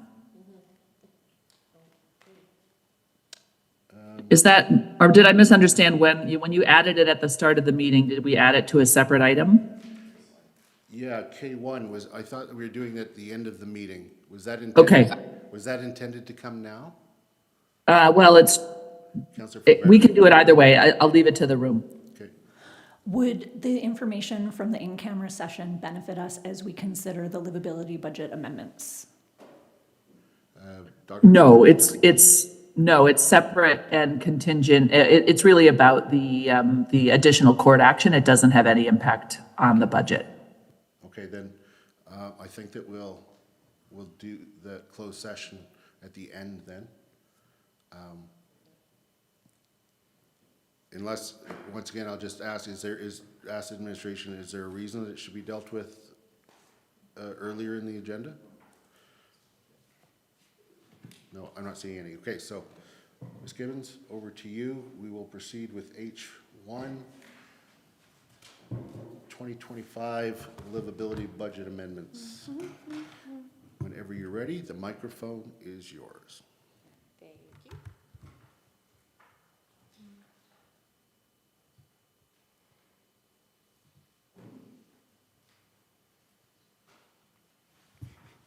I'm a lot shorter than my new boss. Okay, there we go. Good morning, Mayor and Council. I'm here today with recommendations regarding amendments to the 2025 livability budget, and this will build a little bit on the content Mr. Shinbeen was just referencing. Our recommendations are as follows: that Council amend the livability operating budget as presented, and this is summarized in attachment 1 to this report. That's on page 248 of your agenda package. Further, the recommendations are that Council fund the transfer from reserve for $242,000 within the Canmore Community Housing operating budget from the Vital Homes Reserve instead of the Livability Reserve. The Council cancel capital project CAP 7392, housing in Palliser for 2025. And the Council cancel, that is a tongue twister, capital projects CAP 7406, safety management solution, CAP 7430, wildlife exclusion fence for Lions Park, CAP 7432, playground life cycle in Cary, and CAP 7434, the Cougar Creek rink surface replacement, and bring these projects back for consideration with the 2026 budget amendment process. So I'll take a little bit of a step back here and go through some of the background leading to this. Again, this kind of builds on the content in the previous presentation. But back in February, Council approved the operating and capital budgets for 2025, and this had included the newly created Livability budget. As spoken to earlier, sorry. I need to use my keys and not scroll aggressively. Bear with me.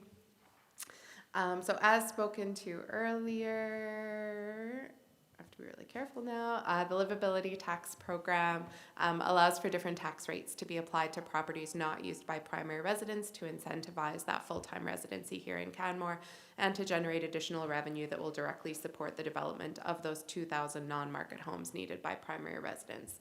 Again, this approach was enabled by the Division of Class 1 Property Bylaw 2024-19, which was challenged by an external party who filed an application for judicial review.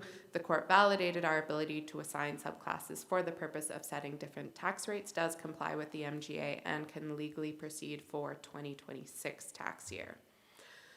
So without amending the 2025 Livability budget, the Livability tax program revenues would be collected from all taxpayers, and this would result in an unintended municipal tax increase of 33.4% net of growth. So for the median detached residential property assessed at $1.48 million, there would be an increase of $882 annually. Given that this large, widespread tax increase was not planned for 2025, administration has prepared alternate recommendations for Council's consideration. All Livability tax program costs incurred prior to the 2026 tax year represent an investment in the town's ability to address critical housing needs. With what we've learned this year and the data we've collected so far, we will be in an even better position for the full implementation as envisioned for 2026. As the Livability tax program revenue has been postponed to 2026, the following amendments to the 2025 Livability budget are recommended. So no municipal taxes for the Livability tax program will be collected in 2025. The investment and the required program expenses in 2025 will instead be covered with a transfer from the tax stabilization reserve and the amount of $1,039,684. Salaries, wages, and benefits and contracted services have been reduced to the estimated costs incurred to date, and then an estimate of the remaining amount required to proceed with the program for it to be in place for the 2026 tax year. There would be no transfer to the Livability Reserve for 2025. We would replace the transfer from the Livability Reserve for $242,000 into the CCH operating budget with a transfer from the Vital Homes Reserve instead. The repayment of the development application and general capital reserves over 4 years for the Housing Action Capital Project and the repayment of the general operating reserve for the Partners for Affordable Housing expense wouldn't start or occur in 2025, and these could instead be considered for 2026 as part of the budget amendment process this fall. We recommend canceling capital project CAP 7392 for housing in Palliser, that was for 2025, and to cancel capital projects CAP 7406, the safety management solution, CAP 7430, wildlife exclusion fence, Lions Park, CAP 7432, playground life cycle carry, and CAP 7434, Cougar Creek rink surface replacement, and then again to bring these projects back for consideration with the 2026 budget amendment process. Now, with respect to those last two bullet points around capital project, again, housing projects in Palliser will still move ahead without this funding, and capital projects for housing remain in each of 2026, 2027, and 2028. And with respect to those final projects, you may recall that with the planned utilization of the Livability Reserve to fund capital projects, previously identified funding was freed up, and we added back those projects as part of the Finance Committee meetings. Those projects, which haven't started yet, are recommended to be cancelled at this point in time and reintroduced this fall as part of broader project planning and funding analysis with that process. The direct costs of the investment in the program are estimated at $585,000 in 2025. A further $455,000 in anticipated corporate administrative overhead for expenses and indirect costs that occur in other departments of the town was budgeted and will still need to be covered. The tax stabilization reserve exists to mitigate tax rate increases of an emergent and or non-recurring nature, and given the nature of these expenses, we're recommending the tax stabilization be used to stabilize those tax rates for 2025 and to fund that further investment in the program until full implementation next year. Go. Councillor Graham? Thank you. Thank you, Ms. Gibbons. I wonder if you could split out the legal costs involved in that $585,000 for us. Is that possible? I don't have the number directly in front of me, but I believe 100,000 of the remaining budget was estimated for legal costs. That doesn't represent the full legal cost. Some of it has also been included in the Housing Action Plan capital budget as well. But of the 585, I believe 100 represents any invoices still remaining from the legal action to date, and a contingency for any further legal expenses anticipated through the rest of this year. Thank you, Ms. Gibbons. Thank you. Please continue. That was really it anyway. So in conclusion, I couldn't remember if I had anything else, but that was it. So in conclusion, the recommendations And you are as I don't outlined at need the to read them beginning. They're again. wordy. Yeah, I'm going to leave it there. I'll read them one at a time, yeah. Okay, so are there any other questions for Ms. Gibbons? Seeing none, thank you very much for your presentation. So I will move that council amend the livability operating budget as presented. In speaking to the motion, the court was clear that we could start this next year. To tax primary residents with that amount actually works directly against the objectives of the livability reserve, and that's to increase affordability for primary residents. And given that it's a one-time bump, I think the use of the tax stabilization program is entirely appropriate. It's non-recurrent in that it will be covered by a different program next year. And so, and it also, the amount that is being used is substantially covered by the amount of surplus that we allocated to the tax stabilization fund. So in that way, it kind of, through the surplus, allowed us to pay for this if this is approved. And so I certainly support going this way and would encourage your support as well. Councillor Faubert. Thank you, Your Worship, and I really do appreciate your perspective. For me, I struggle with the first motion, specifically when it comes to the purpose of the tax stabilization reserve to mitigate tax rate increases that are emergent or non-recurring in nature. Given that some of these expenses are salaries and wages and benefits, I find that they are recurring, and it is a program that continues into the future. I would have preferred to fund a portion of this cost from taxes, maybe not the whole thing, but at least a portion, and especially the recurring portion, as I believe that's a more fiscally responsible route to take. The other is the emergent nature of this cost, and this to me comes to the fact that while the judicial review decision did support that we are able to create the subclass, it did find that it was a bit early, if I'm summarizing it correctly, and that had we implemented it a year later,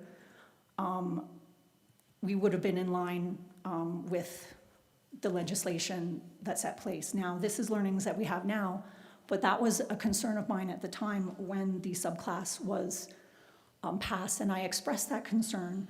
And it's one of those, the best way is to say is like, we're designing and building the plane as we flew it. And so for me, the word emergent doesn't necessarily apply because that was a risk that this council took consciously and made. And so I believe that paying for all of this entirely out of the tax stabilization reserve isn't the way I would want to do it, and so I can't support it. But I do understand that we do have to pay for this. somehow. And I just want to also say that in the future, I know there may be a desire to replenish the tax stabilization reserve funds that we're using, potentially using through this motion, through the livability tax. And I don't believe that that's a solution for the future, that would be a viable solution. So we have to pay for these costs in 2025, and it's either through taking it all out of our savings, and that's that, or splitting it with taxes, and that's what I would have preferred. And so I am going to stop talking now. I apologize, it's almost lunch, and I'm hungry, and I didn't mean to ramble. Thank you, Councillor. And of course, whether or not these funds would be recouped or collected, that's a future decision. It's certainly not on the table now. I'm actually, for whatever it's worth, agree with you that the future livability should be focused on the housing rather than paying back things. But that's not on the table right now. So anybody else wishing to speak to the motion? Seeing none, I'll call the question. All those in favor? Opposed? The motion is carried with Councillor Faubert opposed. So now I'll move that Council fund the transfer from reserve for $242,000 with the Canmore Community Housing within the Canmore Community Housing operating budget from the Vital Homes Reserve instead of the Livability Reserve. I think that this is an appropriate use of the Vital Homes Reserve, and rather than cut their budget at a time that we are looking to do more, I think that we can facilitate that in this manner. Would anybody like to speak to this motion? Councillor Hillstad. Ditto. Okay. Thank you.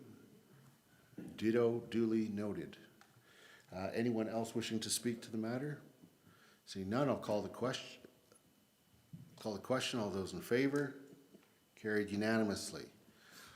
I'll now move that Council cancel capital project CAP 7392 Housing in Palliser 2025. So just to be clear, this is an ongoing matter. We are going to continue to move forward with Palliser. We have timelines. We are moving forward. This is not canceling the work. It just means that we're going to have to find a different way to pay for it. And that there's going to have to be, there's still the design going. There's still expected to break ground before within the timeline set out by the province. It just means that we can't allocate from the Livability Reserve. Would anybody like to speak to this motion? Seeing none, I'll call the question. All those in favor? Carried unanimously. And I will move the council cancel capital projects CAP 7406 Safety Management Solutions, CAP 7430 Wildlife Exclusion and Fence Lions Park, CAP 7432 Playground Life Cycle Carry, and CAP 7434 Cougar Creek Rink Surface Replacement, and bring these projects back for consideration with the 2026 budget amendment process. I think that this is just clearly what happens when we have a delay in funding, and so we will deal with these later, and I support this motion. Would anybody else like to speak to the motion? Seeing none, I'll call the question. All those in favor? Carried unanimously. Okay, we're going to break for lunch now, and we are going to return at 1:15 actually. We're going to take an hour and 10 minutes, so we will return at 1:15.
So I'll just wait for the cue from.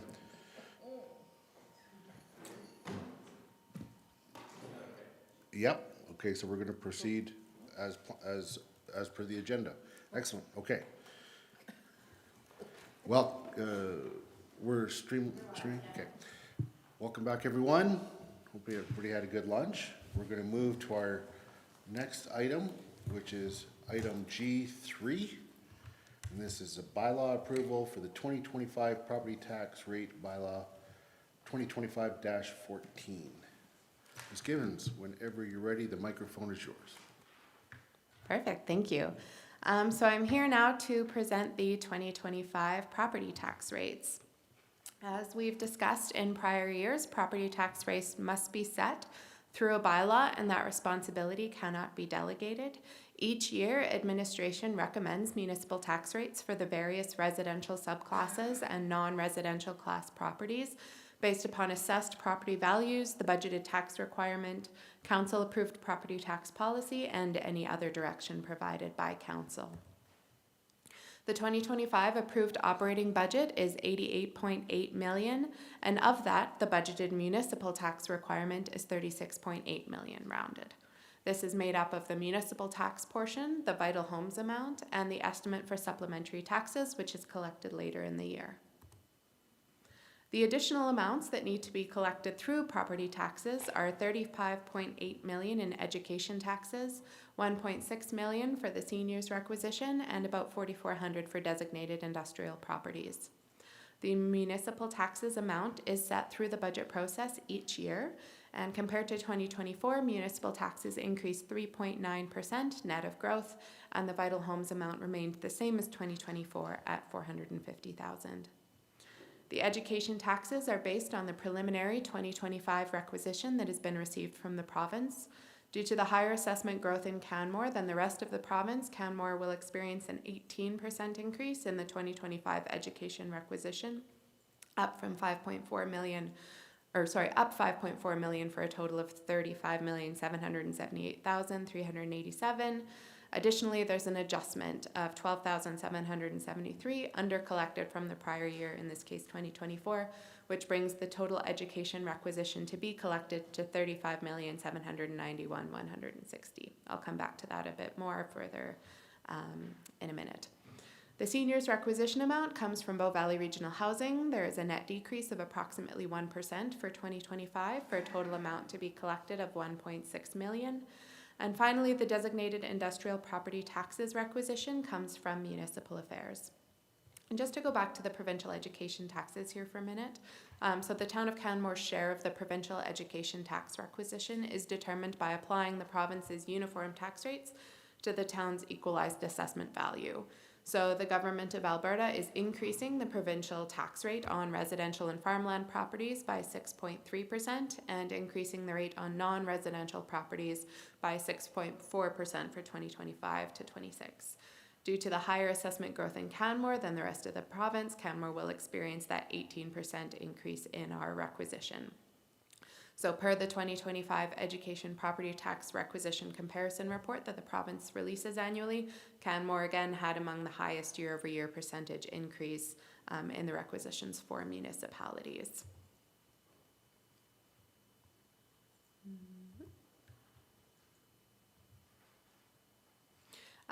Again, administration and the finance committee put significant effort into returning a municipal tax increase of that 3.9%, but Canmore property owners will experience a much higher increase with their tax notice due to these changes by the province.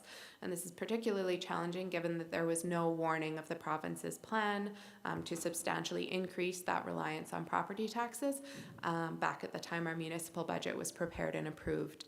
When we look at the median detached residential property assessed at $1.482 million, the increase per month for municipal taxes is about $5.30. The increase per month for education taxes, $40.33, so almost 8 times higher. And while this is challenging, it's actually less impactful than last year when the year-over-year increase was $5.6 million, or an increase of 23%. So the combined 2-year increase in the education requisition for Canmore property owners is 45%. For every dollar of property tax collected, 51 cents will go towards the town's municipal programs and services, 48 cents will go to the province for the education system, and the remaining 2 cents for supportive living accommodation for seniors. I'll start with a little bit of the comparison to our competitors and neighbors. So after we have the total amounts to collect that I just spoke to, we look at how to split that amount between residential and non-residential properties with the objective of equity and competitiveness in the distribution of our residential and non-residential tax share. The split of municipal taxes between residential and non-residential is being recommended to be kept at 65-35, consistent with prior years and in line with our competitors and neighbors. The property tax policy asks that each year we look at how the split is sitting in respect to our neighbors and competitors. Based on the 2024 data, the graphs on this slide show the competitor municipalities that are in the same or similar market from an economic perspective. On the left is the assessment share, and on the right, the tax share and their splits. So Canmore is the kind of yellow-gray bar on both of those, and you can see the average assessment share for Canmore is 84.16, whereas the average is 83.17, and the average is unchanged from prior years. We used to be at 85.15. We've actually moved slightly closer to the average. For the tax share, the average of our competitors is at 67.33, which we feel supports maintaining our historic split at 65.35, the same ratio we used in the prior year. Moving on to our neighbors, the average split for the assessment for our neighbors is 79.21, and again, Canmore's is 84.16. The average split of tax share with our neighbors is 69.31 versus our 65.35. So overall, as you can see, like in prior years, Canmore is roughly sitting towards the middle of the charts for both of our data sets for competitors and neighbors, and we feel this all goes to support maintaining our planned tax split of 65-35. To give a bit of a sense of scale of who we're comparing ourselves to and our proportional size, here's the number of dwellings for each of our competitors. On the left, we're third from the top there. On the right, we have the residential tax per dwelling. So the average for our competitors is $2,098, and we're sitting just slightly higher than that at $2,438, but still I would say kind of in the middle of that spread. Similar story when we move on to our neighbors. Again, the left is our comparative size, or one of the larger ones we look to. And on the right, we have the residential tax per dwelling. Again, our average residential tax per dwelling, ours is $2,438. For the neighbors, the average is $2,281. So again, just slightly higher. So overall, we're sitting roughly in the middle of these data ranges based on our policies and proposed split. We've stayed relatively constant over the last number of years, with residential properties comprising roughly 85% of the town's total assessment value and generating 65% of the municipal tax levy, while non-residential properties comprise roughly 15% of the total assessment value and 35% of the tax levy. Again, all of this in alignment with our competitors and neighbors. Next, I'll quickly run through a brief overview of the assessment information. So once we have the splits, the next step is to divide each of those split portions based on the assessed value. So again, similar to prior years, the assessment needs to comply with the standard of assessment regulation that's established by the MGA. The audit branch of Alberta Municipal Affairs monitors our assessments to confirm that the assessors have applied legislation appropriately and that assessments are prepared using the same value standards for all properties and that the subsequent assessments are fair and equitable. Something to note here is just again that properties are assessed and subsequently taxed based on the economic conditions as of July 1st last year and their condition as of December 31st, 2024. So this is the assessment information in aggregate with the totals by classification. The total taxable assessment base for 2025 is $12.98 billion, which is an increase of $1.15 billion or 9.7% from last year.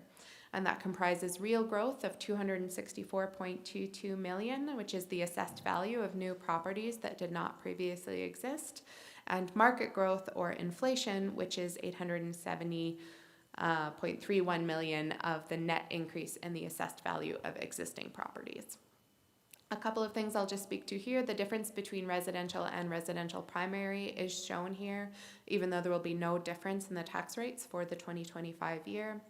Additionally, the difference between tourist home and tourist home personal use is determined by the filing of the appropriate declaration back in the 2024 year, but as you can see for 2025, that distinction no longer exists.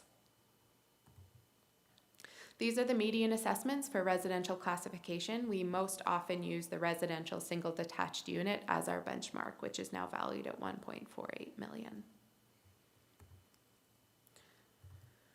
So starting with the amounts to collect from our budget process and the requisitions we received, the residential, non-residential splits are then determined. Each split is then divided based on the assessed values in each of those classifications to determine our rates. And the mill rate is the dollar value of taxes per $1,000 of assessed value. The property tax bylaw sets out the various rates for the different classes, and as a reminder, not all properties pay all taxes. There are different combinations of tax types depending on the nature of the property. These are the mill rates for 2025, and this is where we can see that for 2025, both the residential and residential primary subclasses have the same tax rates. Additionally, per the MGA, municipalities are to conform to a non-residential to residential mill rate ratio of no more than 5:1. And as you can see, we're well under that threshold at 2.97:1. Last year, the ratio was 3.06:1, so we've actually dropped a little bit. One final note I was going to cover, April 22nd was the deadline to formally file an assessment appeal. The number of appeals received this year were 172. 150 for residential properties and 22 for non-residential properties. And this number represents more than 100 more appeals than our previously highest appeal year. So not all of these will necessarily go to the assessment review board, and some could be resolved between now and when the hearings are scheduled in the fall. 73 of them remain active, 99 have already been withdrawn. In 2024, 52 appeals were received, of which only I didn't do the math. 41 were resolved prior to hearings, so only the remaining, my brain is tired, 11 actually went to hearings. Again, the major reason for the uptick, 117 of those appeals were related to the Livability tax program, either the subclass and their assessment, or a complaint about the bylaw and the subclass. So that concludes my presentation, and I want to end with the recommendation that Council give first, second, and third reading to that property tax rate bylaw 2025-14. But before we do that, I do have one final note with my apologies. For first reading, one amendment will be required. In preparing my presentation today, I realized that I'd made a transposition error. We do all the calculations in a big Excel workbook, move it to a Word document for the bylaw. And so under Section 3 for the Alberta School Foundation Fund, ASFF, we need to replace the 34,777,709 with 34,777,039. My apologies for that. The math actually doesn't work in the version that's in front of you right now. The subtotals were correct. The total was incorrect. Any questions on anything? Great. Thank you very much, Ms. Gibbons. And duly noted that when we do finish questions, I'd appreciate if you go back to that one slide and then Absolutely. I'll make that amendment. Councillor Graham, you have a question. Just two questions, if I may, and one really isn't for this room. I'm just curious. Does anybody know the money coming back for the education budget? Anybody know that number? Probably not. I know it's asked every year. We have Yeah. tried to look into it numerous times. I don't think it's an easy number to track down, unfortunately. Fair enough. Thank you very much. And then lastly, all those appeals, what's the plan to manage those?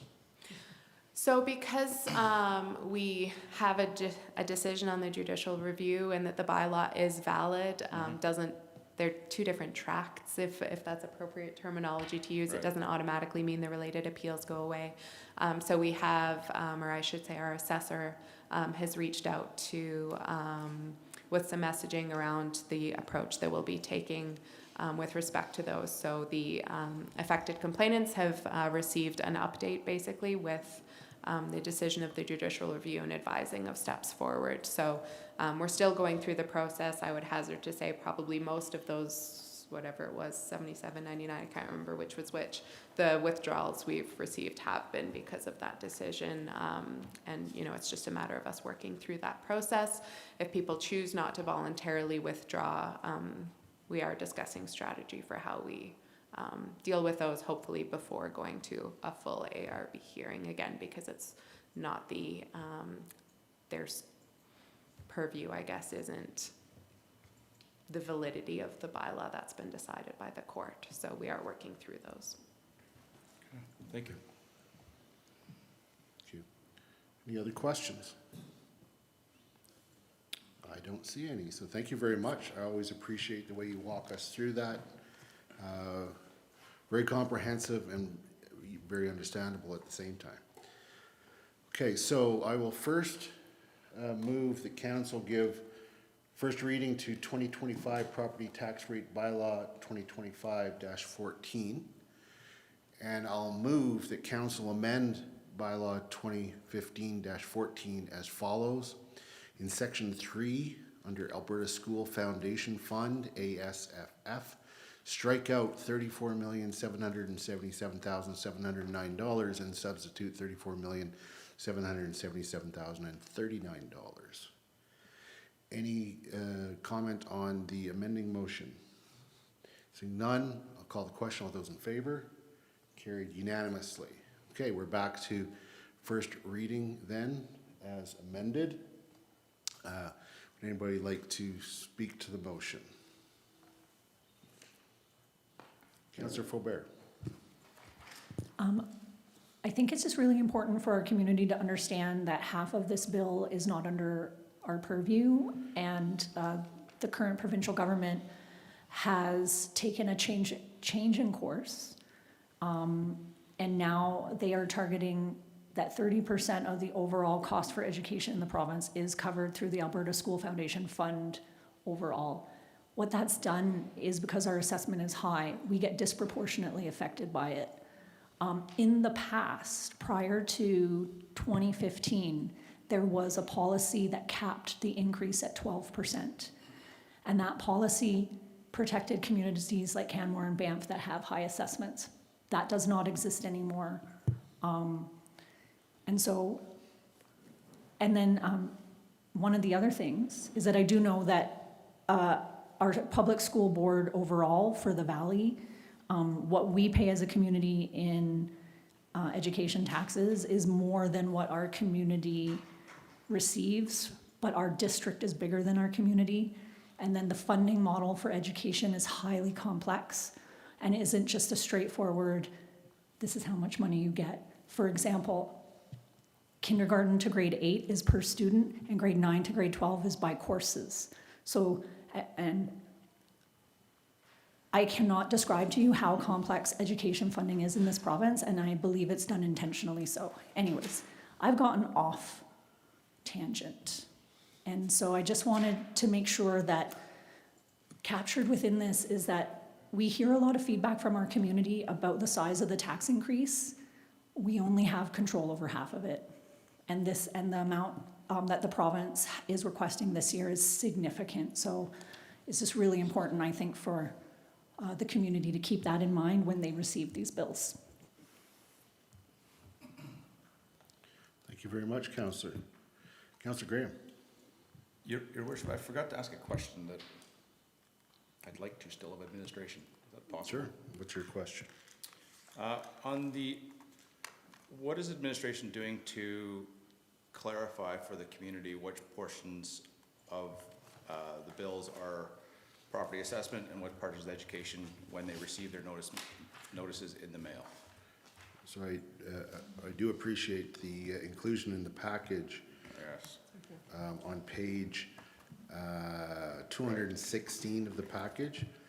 There's an excellent understanding your property tax bill, and it breaks it down by different departments of what your monthly payment goes to. And I really appreciate that. And Ms. Givens, did you have anything you wanted to add to that? Sure, and perhaps Mr. Robertson can jump in as well, but that is an ad we plan to run in the Outlook, I think twice. There will be an insert included with the property tax notices as well, with some information and those same charts as well. And then also, and sorry, here I'll kick this off for the official comms message, but also if people have questions about some of these, if they reach out to our property tax department, we do sometimes do provide more individualized information for people of actually for their specific property, how that breaks down, if they need help understanding it. But more generally, there is a comms plan for speaking to it more generally. Mr. Robertson?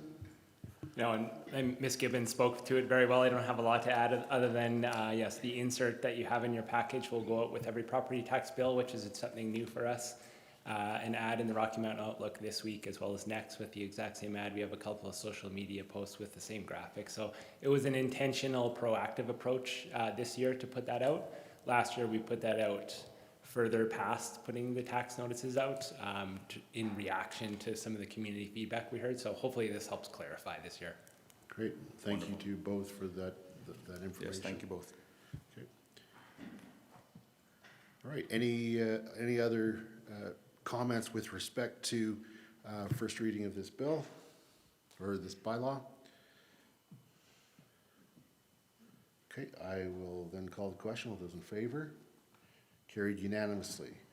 I'll now move that council give second reading to 2025 property tax rate bylaw 2025-14. Would anybody like to speak to the motion?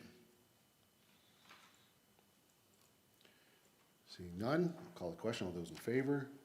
Carried unanimously. I'll move that council give leave to go to third reading of 2025 property tax rate bylaw 2025-14. Call the question. All those in favor? Carried unanimously.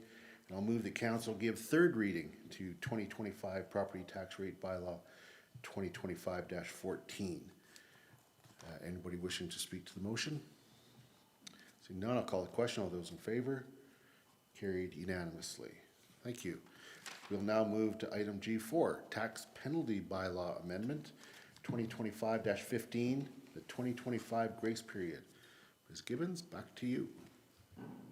Thank you.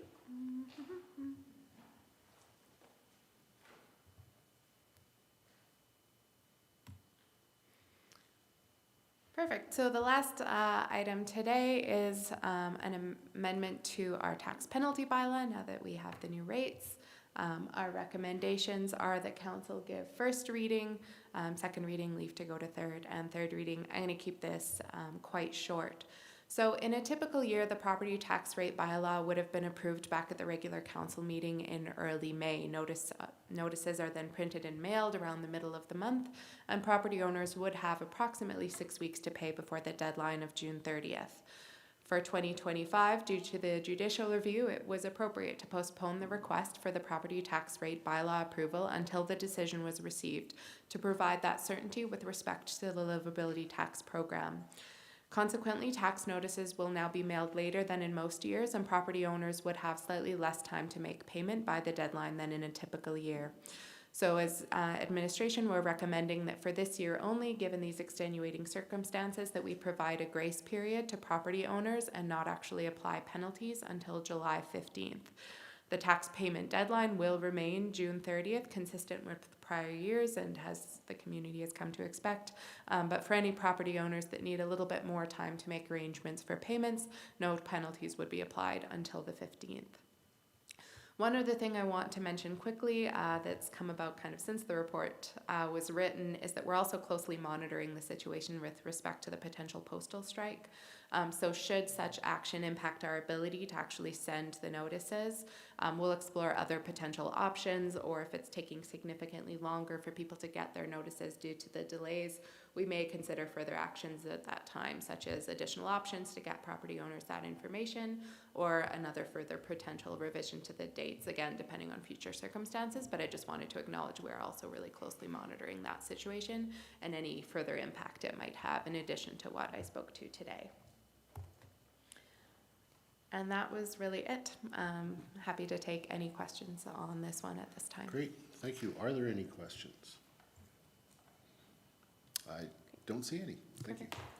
All right, so I'll move the council give first reading to tax penalty bylaw amendment 2025-15, 2025 grace period. Since speaking in support of the motion, I think that this is very appropriate to not penalize people without giving them a little bit more time before a penalty comes in. Of course, taxes are still due June 30th, but this allows some, as it's called, grace in case that's delayed. Anyone else wishing to speak to the first reading of this bylaw? All right, I will then call the question. All those in favor? Carried unanimously. I'll now move that council give second reading to tax penalty bylaw amendment 2025-15, the 2025 grace period. Anyone wishing to speak to the motion? Seeing none, I'll call the question. All those in favor? Carried unanimously. I'll move that council give leave to go to third reading to tax penalty bylaw amendment 2025-15, 2025 grace period. Call the question. All those in favor? Carried unanimously. And I'll move the council give third reading to tax penalty bylaw amendment 2025-15, 2025 grace period. Anyone wishing to speak to the motion? Seeing none, I'll call the question. All those in favor? Carried unanimously. Okay, we're going to take a 5-minute break before we move on to G5 for the Silvertip Block 9 residential development. So we'll come back at 1:50.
back streaming.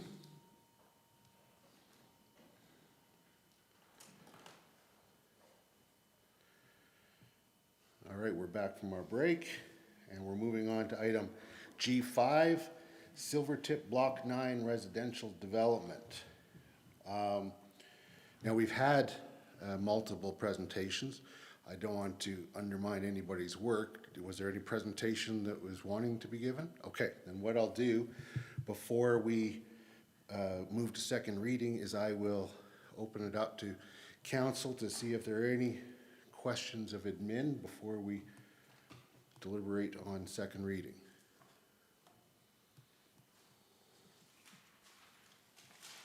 Councillor Hillstad. Thank you. Just had a question of curiosity.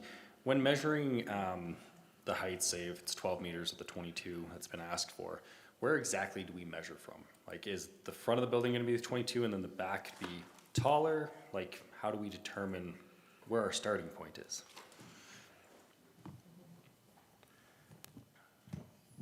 Good afternoon.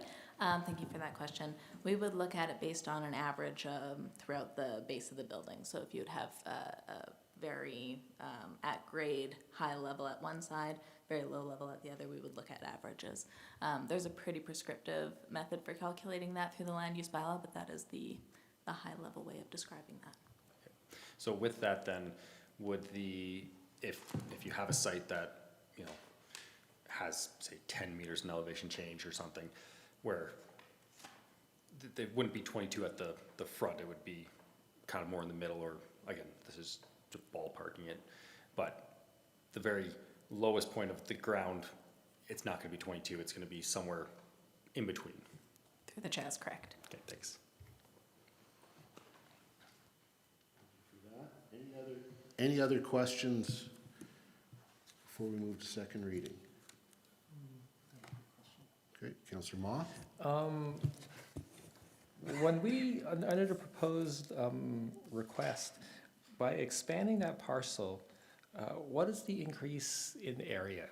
I'm just trying to, when I look at this chart here, there's a little blob that opens up more capacity. What's the actual footage of that? I couldn't find it in the document, so I'm sorry. If you give me one moment, I can find that for you, please, sir. no rush.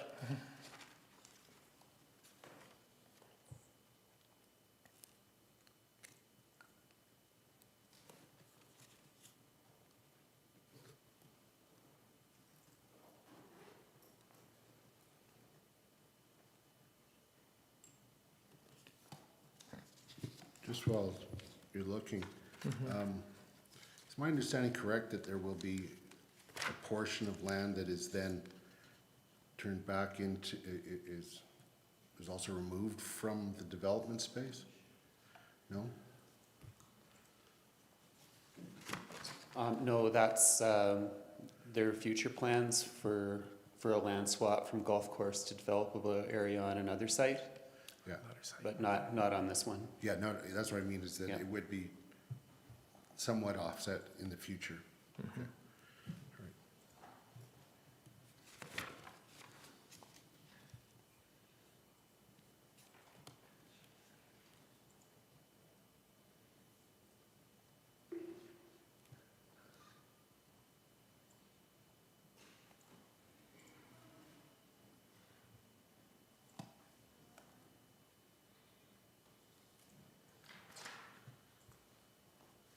My apologies for the delay. It's Not a rush. 0.39 hectares.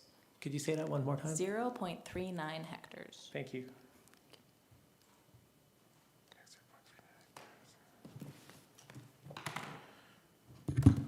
Any other questions? Okay, I will move that council gives second reading to Municipal Development Plan Bylaw Amendment 2024-39, Silvertip Block 9 Residential Development. I'm going to speak in favor of these changes.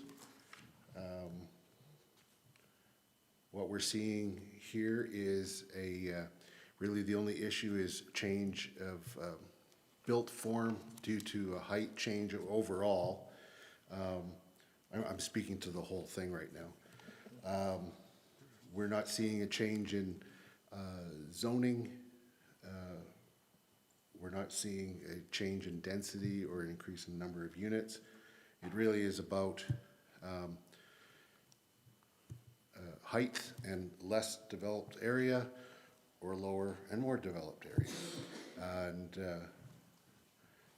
either way, I suspect the development will be seen by someone from some place, because that's what happens when you build something, is it gets seen. And but I am confident that the even at the higher or the higher greater height, that it's not too intrusive on neighbors further up the hill. We did hear concerns about the types of activities that a higher structure will attract. I actually didn't buy into that particular argument myself, because it's the same type of zoning. And I think you're going to get the same thing, whether it's higher or spread out. So I will be supporting these readings. Councillor Faubert, you have some comments. Thank you, Your Worship. I will also be supporting the motions, and I would like to build upon a lot of what you said, which I agree with. I think it's really important to keep in mind that these area development plans, they're not set in stone. They're not like a Ronco rotisserie where you set it and forget it. Over time, you know more. Over time, information and the world evolves, and we have better information to make decisions with.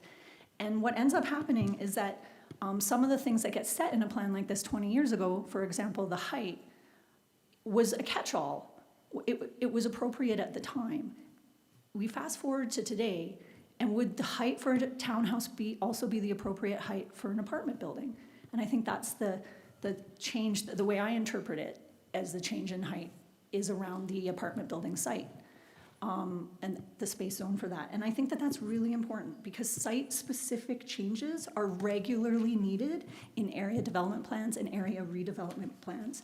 As we progress through a development and each site comes into line for a planning purpose, you start to look at that site in more detail, and you start to know what you might need or not need to make it successful.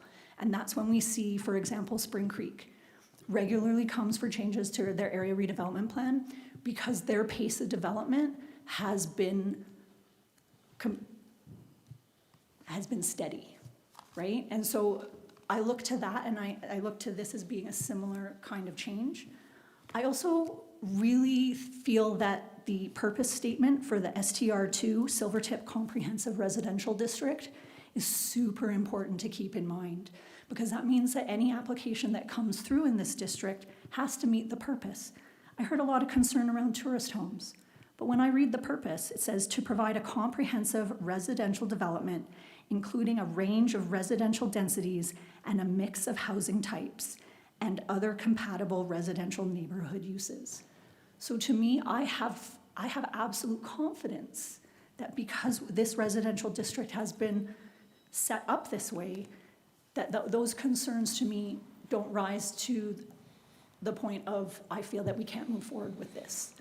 I feel that we have everything we need in this district to ensure that applications that come forward will be in line with the purpose of it. I feel that all the changes being requested also meet the purpose of the district, and that's why I'm in favor of them. Thank you so much. Okay. Thank you, Councillor. Councillor Hillstead. Thank you. I will also be in favor of all of the many motions.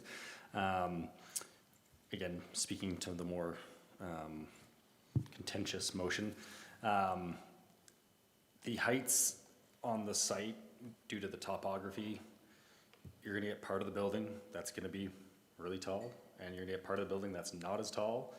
And if you go in through Silvertip right now, there are many buildings that are built on a very steep slope, where at the front from the street, it looks like a 2-story building, but if you're on the golf course looking at it, it's like 3 to 4 stories. It's a lot different just because of the typography. So when you take the typography into account, this actually makes sense. It's just trying to build on that type of land is not easy. And I don't think the actual numbers that are in there currently would actually make sense. So I'm okay with this amendment. I think, yes, there's gonna be some big buildings, but again, what I imagine in my mind is apartment buildings that I see in Calgary. I've seen some ones that are very much Canmore aesthetics, that are tile roofs, nice, big log structures, and they're big, but they don't feel that big. So I think this will actually fit where it's being located, and for that reason, I will support. Thank you, Councillor. Anyone else wishing to speak to the, this reading, recognizing that many of us have sort of spoke to the whole at this time. So Councillor Mara. I'm still in this zone. I think at the public hearing too, we heard that it wasn't the character of the area was one of the reasons that they were not wanting it in that area. Because it's still, and yet they still will maintain their density, the way I understand it. So I'm just still playing with that. But the main thing is what we heard at the public hearing. It's not character to the area. So I'm still in that zone.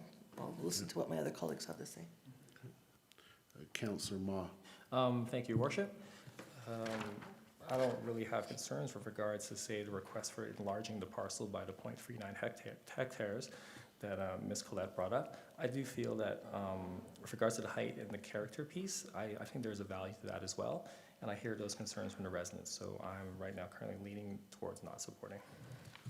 Okay, and it's on when that one comes up. Okay. Just to the character piece, I mean, we're talking about a different height, but it still has to meet the engineering design guidelines and all of the other requirements. Councillor, okay, Councillor Faubert, you're first, but I'm going to go to Councillor Graham first because he hasn't spoken yet on this one, and then I'll go to you. Okay. Councillor Graham. Thank you, Your Worship. It's been a long day and I won't belabor this one too much. I'm uncomfortable with the height variations and therefore I will be in opposition. Okay. Councillor Faubert. Thank you, Your Worship. I think that when it comes to assessing the character of an area and concerns around new development, changing that character, we need to be really, really careful, because character can be a word that is meant to keep certain groups of people out, because the character of the housing of certain types of people looks different than the character of housing of other types of people. Now, the character of Silvertip, some really big houses, massive, large houses. What are the roof heights? Oh no. But there's like literally the biggest houses I've ever seen in our community are up in Silvertip. And so is that the character of Silvertip? How would adding an apartment building and townhouses make that worse? It wouldn't. In my mind, it makes it better because it will actually put housing in that neighborhood. Comprehensive residential densities are needed in Silvertip, and that's what this change does. We want Silvertip to build housing.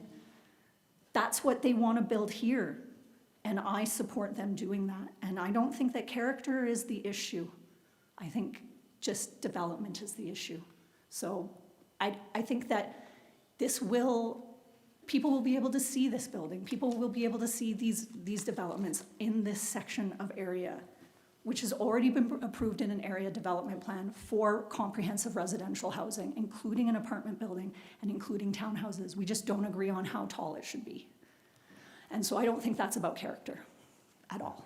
And I think that we should support this because, to me, this higher density housing in Silvertip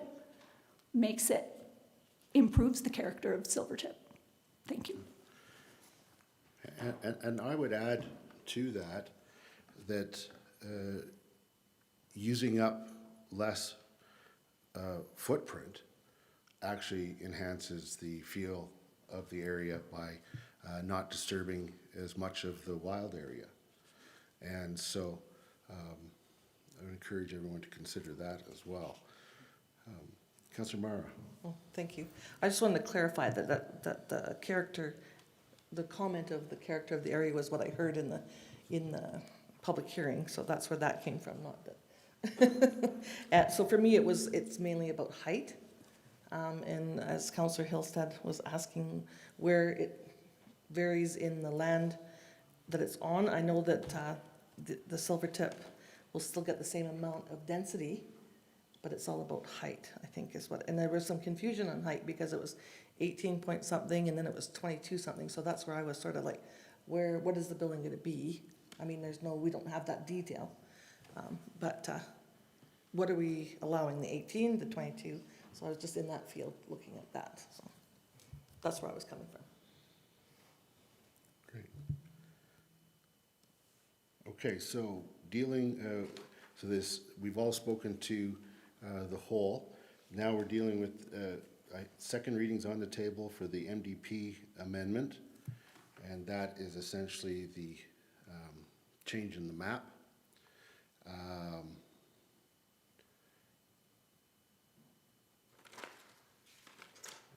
Sorry, just trying to get to it here.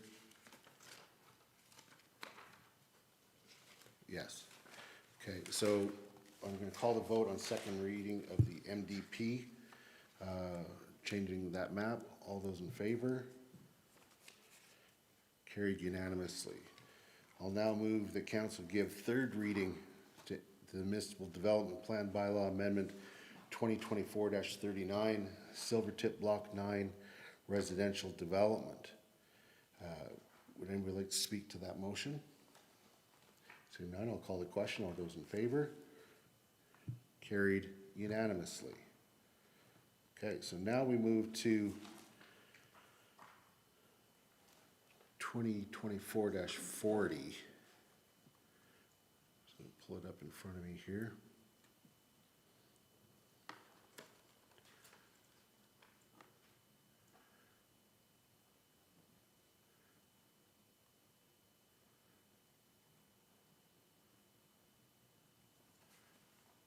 Okay. Sorry, my computer's going a little bit funny here. Okay, and so this is where we see a change to the height and the slope of the roof, and the addition of the element for basements and underground parking structures.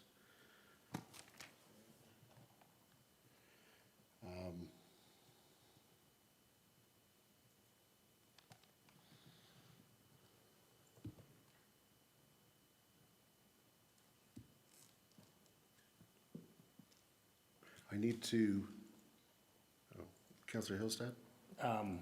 If we're talking about the Silvertip Area Structure Plan 2020, because there's the bylaw, the land use bylaw one is also 2024-40. So when I look at the other one, it's just, again, it's another map. Yeah.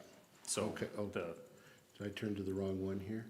Oh, yeah. I Page did. 235. 2024. So this one's 20 is the one I turned to. Right. Okay, so I'm sorry. the next one's the fun one. Perfect, yes, perfect, okay, thank you for that clarification. I knew something wasn't driving for me here. Okay, so this one is actually changing a map in the ASP. So we did the MDP, now it's the ASP. And so I will move that council give second reading to Silvertip Area Structure Plan Bylaw Amendment 2024-40, Block 9 Residential Development. And this is just to keep it aligned with the previous one. Yeah. All right. Would anybody like to speak to that motion? So now I'll call the question. All those in favor? Carried unanimously. I'll now move the council give third reading to Silvertip Area Structure Plan Bylaw Amendment 2024-40, Block 9 Residential Development. Anyone wishing to speak to that motion? Seeing none, I'll call the question. All those in favor? Carried unanimously. Okay, we're on to the last one. And I just need to call a break till 2:15. We're at 2:11, 4-minute break.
Let me know when we're back.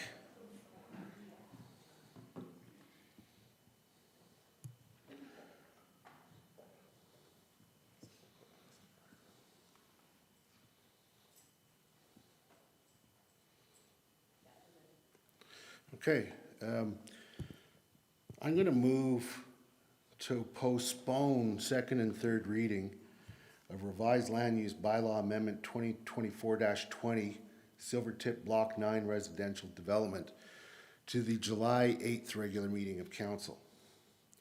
The reason I'm doing so is I believe I understand the writing on the wall, and we're looking at a less than full contingent coming to a tie.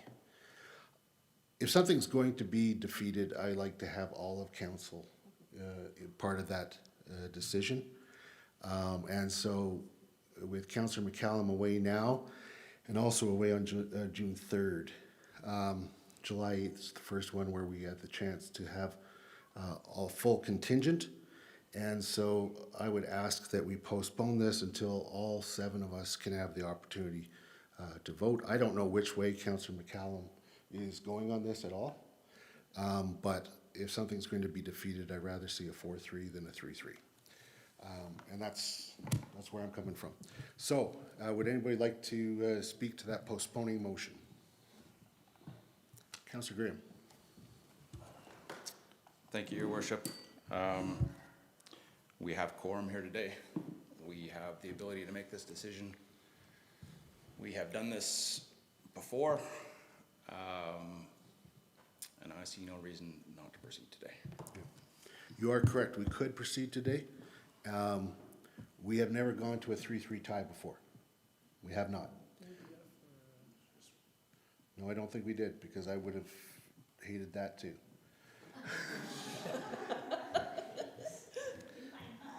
Yeah. We voted with 6 before. Yes. Absolutely. We voted with 5 before. Anyway, I just want to, I think it's important for democracy's sake to have everybody say. Anyone else wishing to speak to the motion? Okay, then I'm going to call the question. All those in favor of the postponement? Those opposed? Okay, the postponement motion is carried with Councillors Graham and Ma opposed. So we'll now move on to item, this brings us back into the H category, H2 in new business. This is CAP 7408, climbing gym floor replacement budget increase.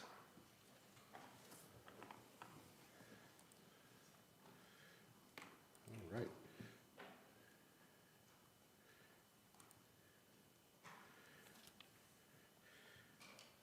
And you are Mr. Renwick? Yes.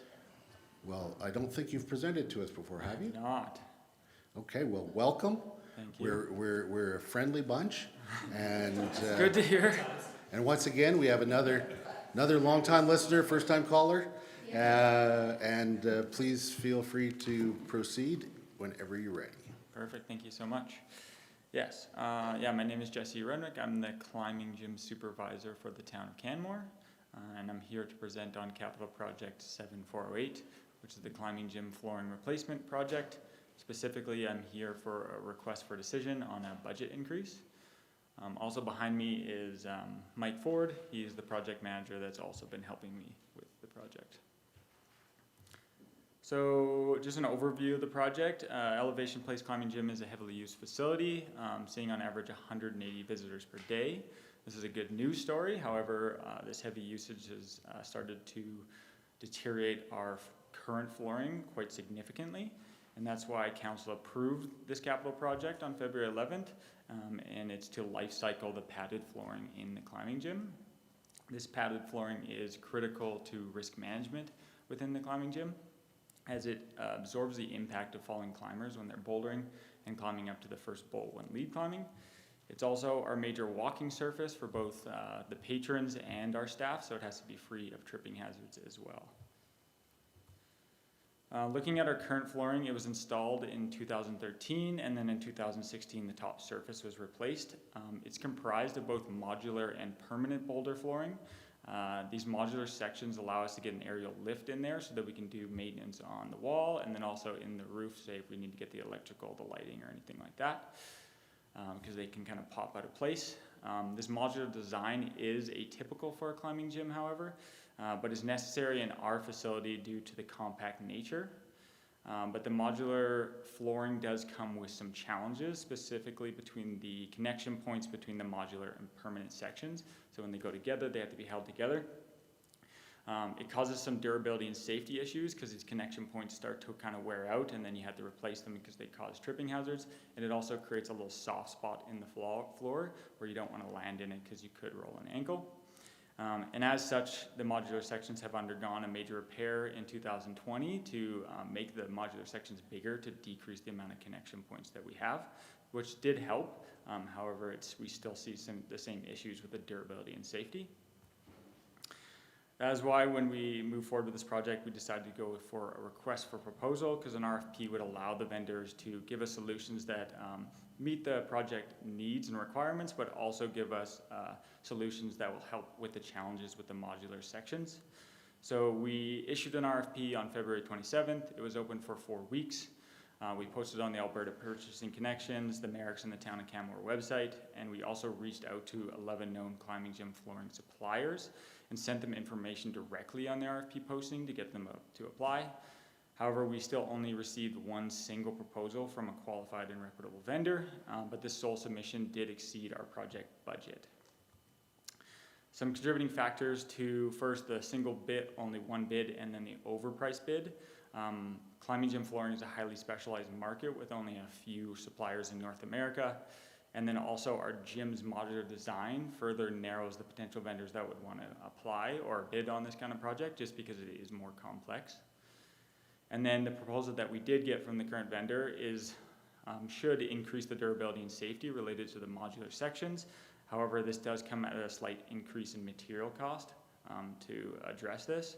And then lastly, the original project budget was based on research conducted in May 2024, so inflationary factors have also increased the price of the flooring.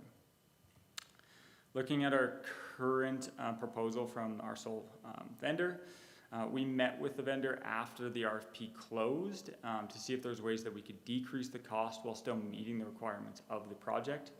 After this meeting, the vendor did provide us with an alternative proposal that was a lower price, however, it's still over budget. And administration met and looked at this proposal, and we're confident that it's going to help reduce the need for future repair costs as it relates to the modular sections. It's going to increase safety in the climbing gym and then also prevent future revenue loss because of unplanned closures. Like I mentioned at the beginning, we've had to do repairs on these sections. So if we can not have to do that, then we don't lose revenue from having to close the facility. That is why for my recommendation, I recommend that council increase the budget for capital project 7408, the elevation place climbing gym flooring replacement project, to $197,000 with the additional $32,000 funded from the asset rehab replacement reserve. That's the end of my presentation. Thank you. If you have any questions, let me know. Thank you very much, and well done. And appreciate the comprehensive report. And Councillor Moore, you have a question. Yeah. Thank you for your presentation, Mr. Renwick. So we got about 12 years out of the last floor. What's the life expectancy of the new one?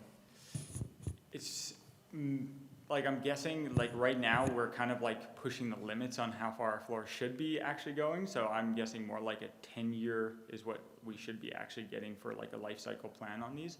And it really depends on the traffic. So with these kind of floorings, usually in a climbing gym, they would have like a designated walking area, which is like pavement, and then you would get onto the mats. We have to walk on it all the time because it's so compact. So it really depends on like how much wear. When we talk to the vendor that we're currently working with, they're aware how much wear we do get. So we're going to change the density of the foam to hopefully so that it lasts longer. But I'm guessing 10 years is probably like a good life cycle plan over and over again. Yeah. Mr. Mackay, you have a comment. Just to supplement Mr. Renwick's answer there, it's quite possible there could be interim capital projects to replace or life cycle components of the floor over the 10-year period. But it's likely that a project of this scale would be once every 10 years with smaller projects every few years. Thank you. Any other questions? Seeing none, thank you very much. All right, I will move that council increase the budget for CAP 7408, Elevation Place Climbing Gym Floor Replacement Project to $197,000, with the additional $32,000 funded from the Asset Rehab Replacement Reserve. In speaking in support of the motion, I think this is just reflective of some of the realities that we have a very specialized market and prices are going up a lot. But definitely the floor needs to be replaced. Councillor Mera. Thank you, Your Worship. Thank you for bringing this forward, and I'm happy to support this. I know it's a heavily used facility. I think the reasoning is great. We need safety. We don't want anyone to get hurt. And 10 years is probably really good to get out of something that's heavily used like that. So, and I know my family, like, who knew that place would be the place to go, an Elevation Place. It's very popular. Oh, did you? Oh, good, I'm glad. I'm glad. So I'm happy to support, because every time you go in there, you just see it's just humming, like, with people in there. So I'm happy to support this. Councillor Faubert. Yes, and just adding on Councillor Mera, I was really grateful when I read this report around the problem-solving framework and just the investment of time into finding a solution for this. Thank you. That shows to me how much you care about delivering this program to our community. Thank you. Anyone else wishing to comment on this motion? Seeing none, I'll call the question. All those in favor? Carried unanimously. Okay. How's everybody doing? Do you need a 5-minute break? 5-minute break? You guys want a 5-minute break? Or? Okay, we'll do. Okay. We'll keep on moving then. H3, Employment Compensation Policy HR-011. Sauve, welcome to council. Whenever you're ready, the microphone is yours.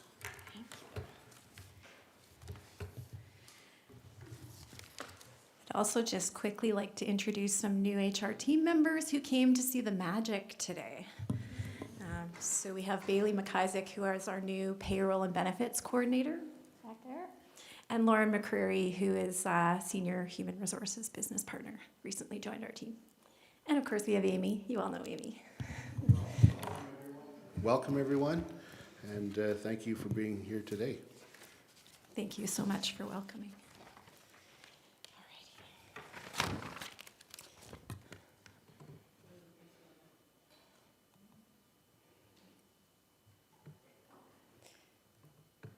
There we go. The colors look completely different. Okay. Okay. Good afternoon, Mayor Krausert and members of council. My name is Joanna Sauve. I'm the Manager of Human Resources, and I'm here today to present Employee Compensation Policy HR-011 and to seek council's approval of the policy as presented. Also, before beginning, wanted to note that due to the significant number of edits, it was recommended that in lieu of policy amendment as we originally planned, that the former Employee Pay Policy HR-006 be replaced by this new policy. Okay, so thank you again for your time. This is a really important policy for us in HR for a number of reasons, and I believe for the organization. Salaries and wages and benefits is our largest operational expense, and through this policy, we're aiming to establish the framework that ensures we manage that expense responsibly, and that we receive the value of both a healthy and a high-performing organization in return for that investment. The employee compensation policy presented today provides the foundation for fair and equitable employee compensation, and that is actually crucial for having the healthy and high-performing organization that we seek. One, it helps us to attract and retain the employees that we need for this business, aiming to keep turnover and the associated costs of turnover to a minimum. Two, studies show that when employees feel they are not fairly compensated, it is a strong demotivator and has a negative impact on productivity, employee well-being, and engagement in an organization's purpose and objectives. On the flip side, equitable compensation contributes to a positive work environment, positively impacting morale and collaboration. Additionally, having a policy that aligns compensation with our organizational goals ensures that employee pay is tied to the skills and the behaviors that help us to achieve our council's objectives. Also, this policy provides the foundation for our entire compensation system. It provides the direction on the approach that we use for establishing pay grids, pay ranges, and job classification. It also gives us direction for determining individual employee rates of pay, and most importantly, provides transparency and accountability to both the employees of the town and the public that we serve.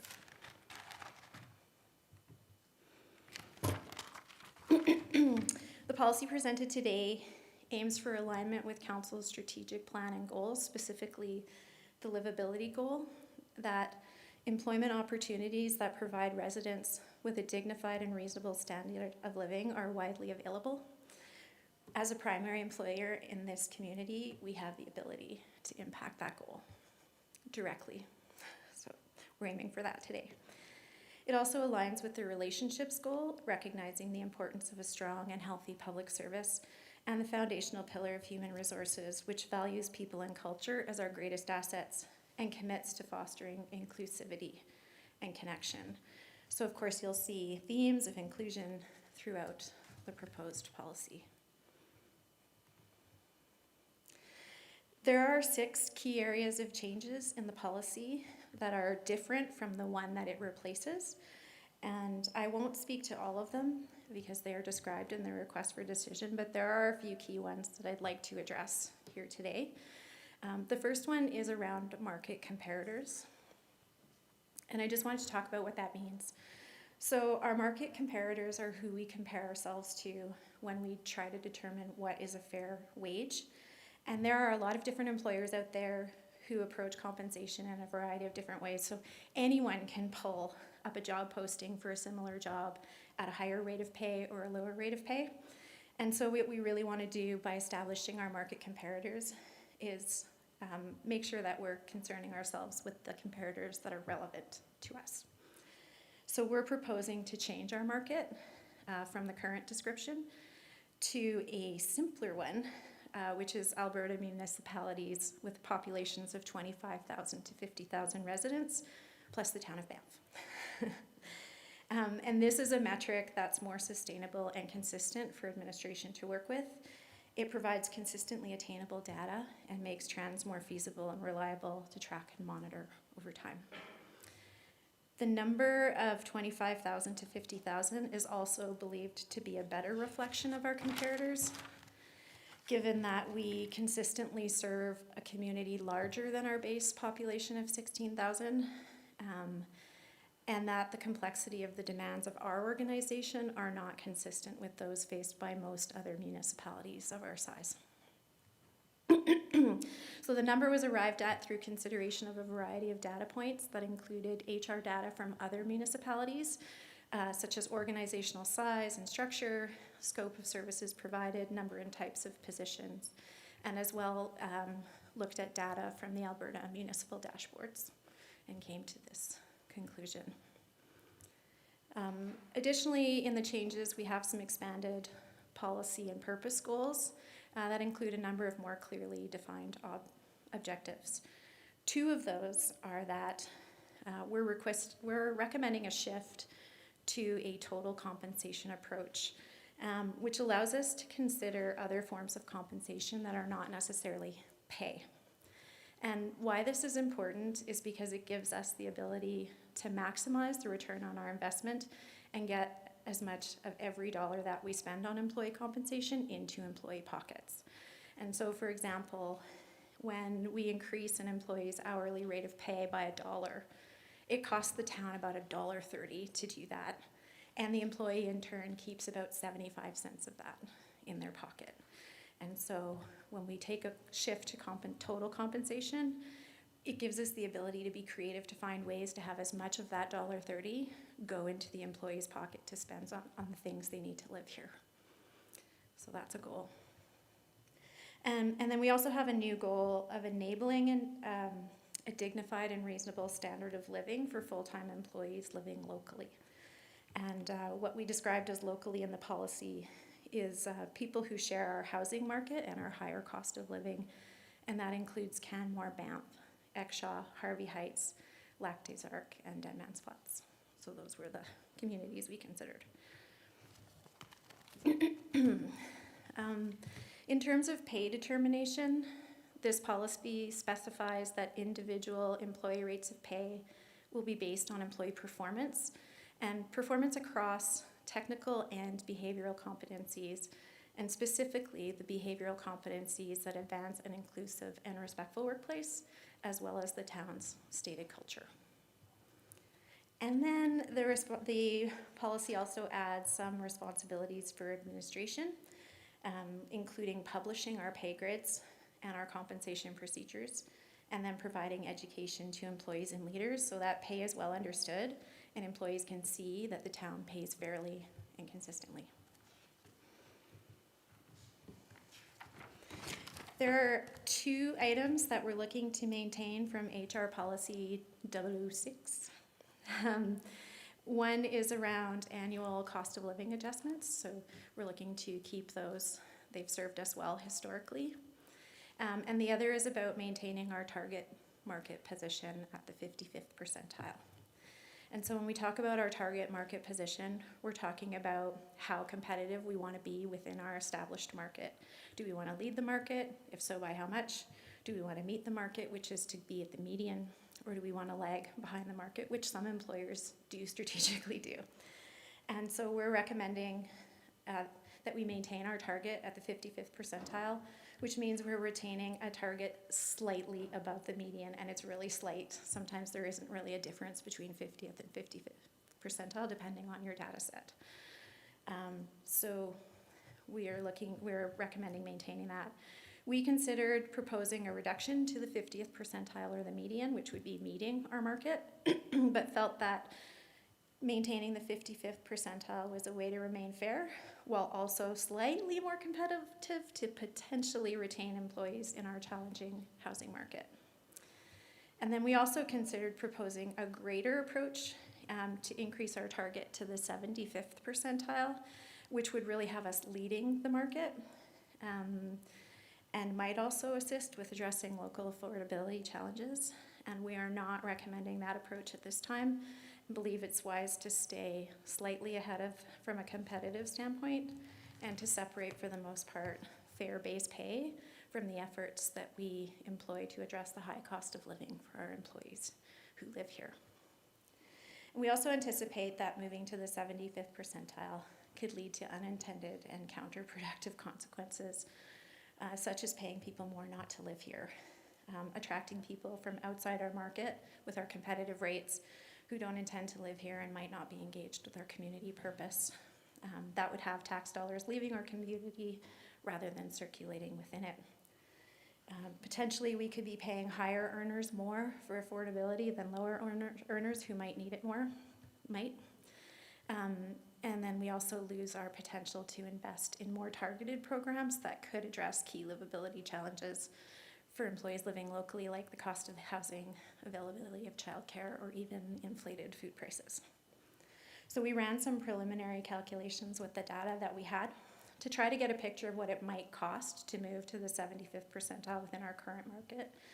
And our estimated number was about $1.6 million annually to make that shift. And that would increase over time. And if we invested half that into programs like a mortgage helper program or a child care program, we could directly impact the ability of our employees to continue living locally.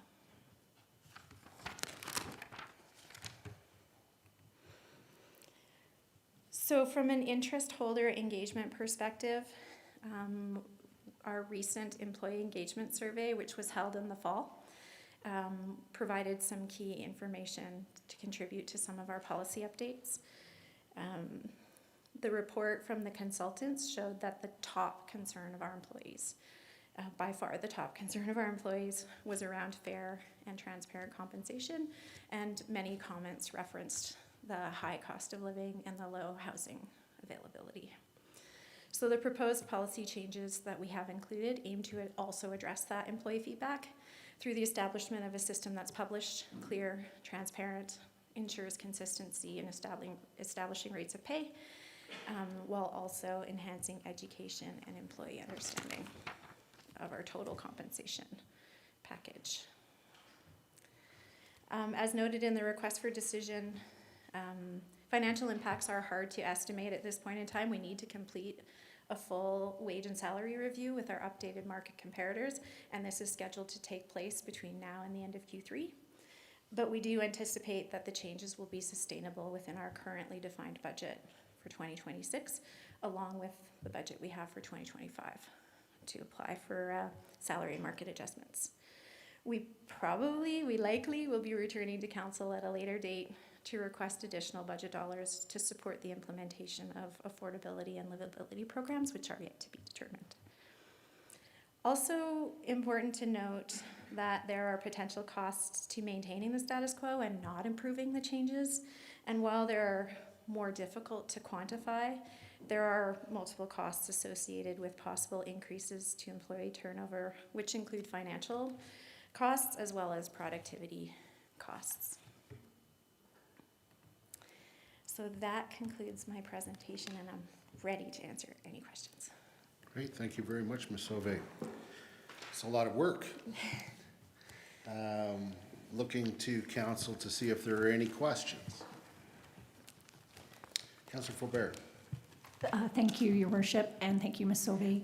I am having intense glasses jealousy of you right now. They're beautiful. During your work researching these changes, in terms of our comparators and in the market who we look at, are any of them doing looking at total compensation or looking at livability or affordability improvements, or making some of the changes that you're proposing here? Do those exist in other jurisdictions? Sorry, I don't need glasses for that. We did actually survey a number of municipalities at the start of our process on the work of this policy, and even ones that we know have a higher cost of living, and nobody had any real clear programs in place, which is interesting, really interesting. But there are a number of different approaches that communities will take to pay, where they might address livability by increasing pay, which we're not recommending. And did anyone offer the level of like recreation? Because a lot of municipalities run rec facilities. Do they offer their staff the one that's being proposed, a full membership? Yeah, so that will be coming next week. Yeah, in the benefits policy. Okay. Yeah, it's not consistent across the board. There are some municipalities that offer full memberships, and there are some that aren't there yet. Okay. Because like it's part of it, and so I kind of like yes. skipped ahead in my brain, and I apologize to everyone for that. I see that as an important livability initiative, and one where we can really get good return on our investment. And then do other comparators, do they target that 55th percentile as well? Most target 50th percentile, so we're asking to be slightly ahead, given our current housing issues. That most target 50th percentile. There are some larger cities that just don't have the comparator set to, they don't have other real big cities to, so they'll go for the 75th percentile. Yeah. Thank you so much. Yeah. Thank you. Any other questions? Councillor Merrill. Thank you. I'm just building on what Councillor Faubert said. Oh, sorry, Mayor. In your comparatives for the 55th percentile, do they also have a COLA program also in addition to the 55th, or is it part of their? Yes, all of our comparators that we've looked at so far, like in our with our current comparator set, apply a cost of living adjustment annually. Thank you. Yep. Other questions? I don't see any. Thank you very much. Thank you. So I will move that council approve the employee compensation policy HR-011 as presented. I think it's so important to keep up to date on these types of policies, and remuneration and benefits to employees are essential in maintaining a workforce, staffing, and if you don't stay on top of it, you lose people, and that's a big cost to the organization. Councillor Faubert. I think I will be voting in favor. I really appreciate all the work that has gone into updating and creating a new policy around compensation. And I think that it is good for us to touch this every term and to determine if we are continuing to sail this ship in a way that supports our greatest asset, which is the people who deliver everything that we do as a municipality. And so I really appreciate the information presented on the recommendation around the percentile. I really appreciate the changes in the language of the policy as well. And I think that this really speaks to why we are an excellent employer in this community. Thank you. Thanks for that, Councillor. Looking to see if there's anyone else that wishes to speak to this motion. Seeing none, I'll call the question. All those in favor? Carried unanimously. And we'll now move on to H4, time away from work policy, HR-007, the James Bond Amendment. Yeah, so time away from work policy, HR-007 Amendment.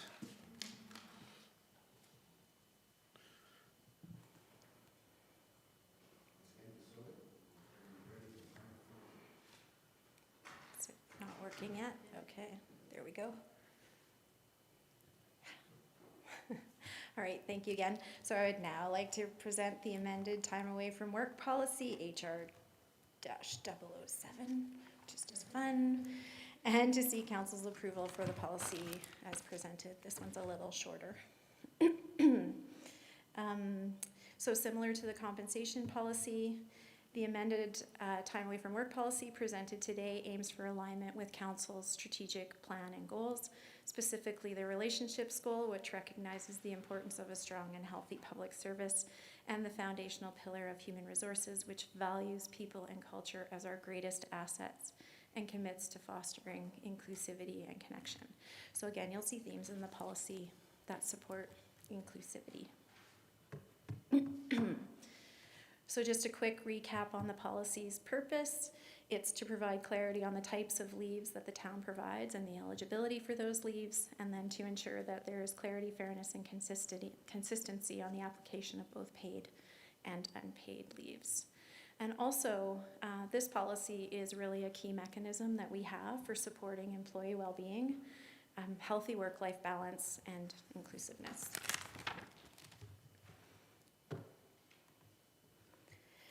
Key changes include some housekeeping edits and then changes to two definitions. The housekeeping edits are pretty straightforward. Some unnecessary and repeated words were removed. Some of the terminology was updated. And then we included some leader responsibilities that exist in other policies to ensure that there's consistency across the policies. The key changes really are the change to the definition of a sick day, which was updated in 3 ways. So one is to clarify that sick time can be used for both physical and mental well-being. This is really important. And acknowledges that mental health is as vital as physical health and allows our staff to prioritize their well-being without stigma or fear of judgment.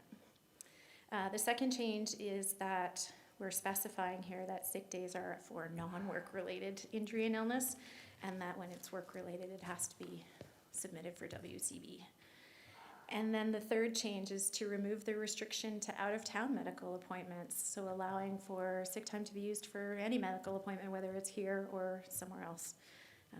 It's just we want to ensure people can look after their well-being. The other definition that we are recommending a change for is the immediate family member, which was now extended to allow for the CAO to approve exceptions. And this allows us to recognize varying family structures and family dynamics, and specifically as it pertains to bereavement leave and sick time usage when caring for an ill family member. Councillor Graham, did you have a question? I did. Oh, yeah. Sylvie, can you go back to the last slide? This one's, I'm curious as to why we would have ever restricted out-of-town medical appointments. Why? How did that become? Good question. It's legacy, old language from back in the time when everyone lived here and worked here. And it was really easy to say you could take sick time if you had to leave town for an appointment that you didn't have control over the time for. So you would be leaving town for a specialist appointment, not necessarily going to your doctor on your lunch break, which was something that would commonly happen. Yeah. Fascinating. Yeah, so it's old. Yeah, that's old school. And now people live here, there, and everywhere, and you Yeah. can get specialist appointments in town or out of town, and it totally makes sense to just take that out. Yeah. Yeah. So for interest holder engagement, again, we looked to our employee engagement survey, which highlighted wellness as a key employee priority, and also just leveraging feedback that we heard from leaders and employees asking for clarity and specifically noting the out-of-town medical appointment restriction. So we're making those changes based on feedback. As indicated in the request for decision, we don't anticipate any financial impacts from these proposed amendments. That is the end of my presentation. I'm ready for questions. Great, thank you, Ms. Ove. I am looking to council to see if there are any questions. I don't see any. Thanks very much. So I will move the council approve the time away from work policy HR 007 amended as presented.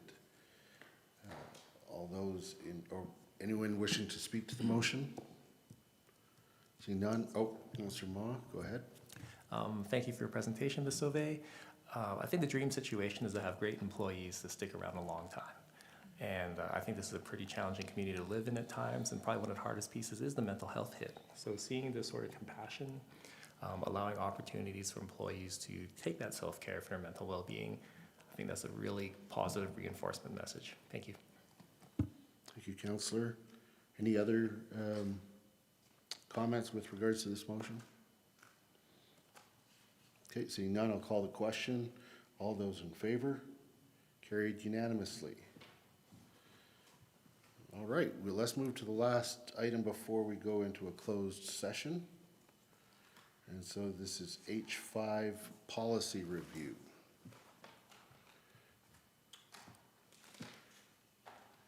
Now, there is no presentation, okay?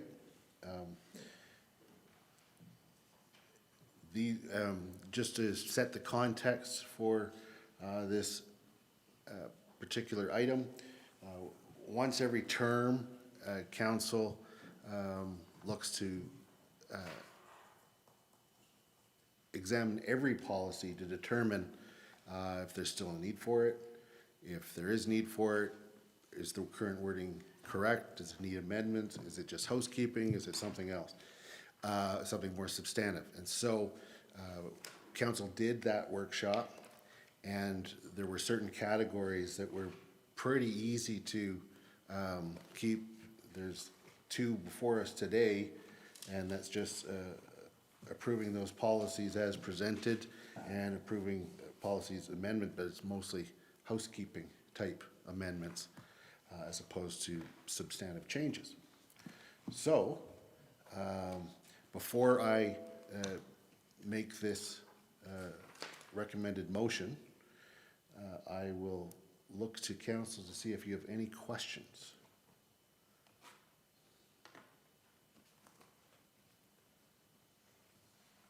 Is that a wait or is that a no? Okay. Okay. All right, I don't see any. So I will make these two motions. First of all, I will move that council approve the following policies as presented. EX-003 sponsorship, EX-008 municipal naming, EX-009 employee-related legal proceedings, FIN-001 budget amendments, FIN-004 investment, HR-009 respectful workplace, HR-010 drug and alcohol, and PW-001 snow and ice control. Would anybody like to speak to the motion? Seeing none, I'll call the question. All those in favor? Carried unanimously. I'll now move the council approve the following policies amended as presented. COM-001 public participation policy. Oh, Councillor Hill said, did you? Okay. ED-004 in-street patio. FIN-009 asset management. HR-004 general holidays. HR-008 employee-related allowances and reimbursement. REC-001 facility allocation. REC-004 recreation services. Councillor Hillstad, you wanted to speak to this motion? Just with the in-street patio policy, the red line has, for section 3, has some different wording than what the clean version. It just looked like it just didn't get punted over properly. So in the current version of the clean version, it still says references town center, which should reference downtown area. So it's just a small, just a transfer error when the red line got transferred to the clean version. So I'll take that as, because it is correct in one, I'll take that as an editorial, and thank you for that catch. And so before anything is signed, we will have that correction. Councillor Graham. Yeah, just wanted to thank administration for taking the time to deal with some community concerns and feedback and helping them navigate the policies that we've got here. And just wanted to say thank you.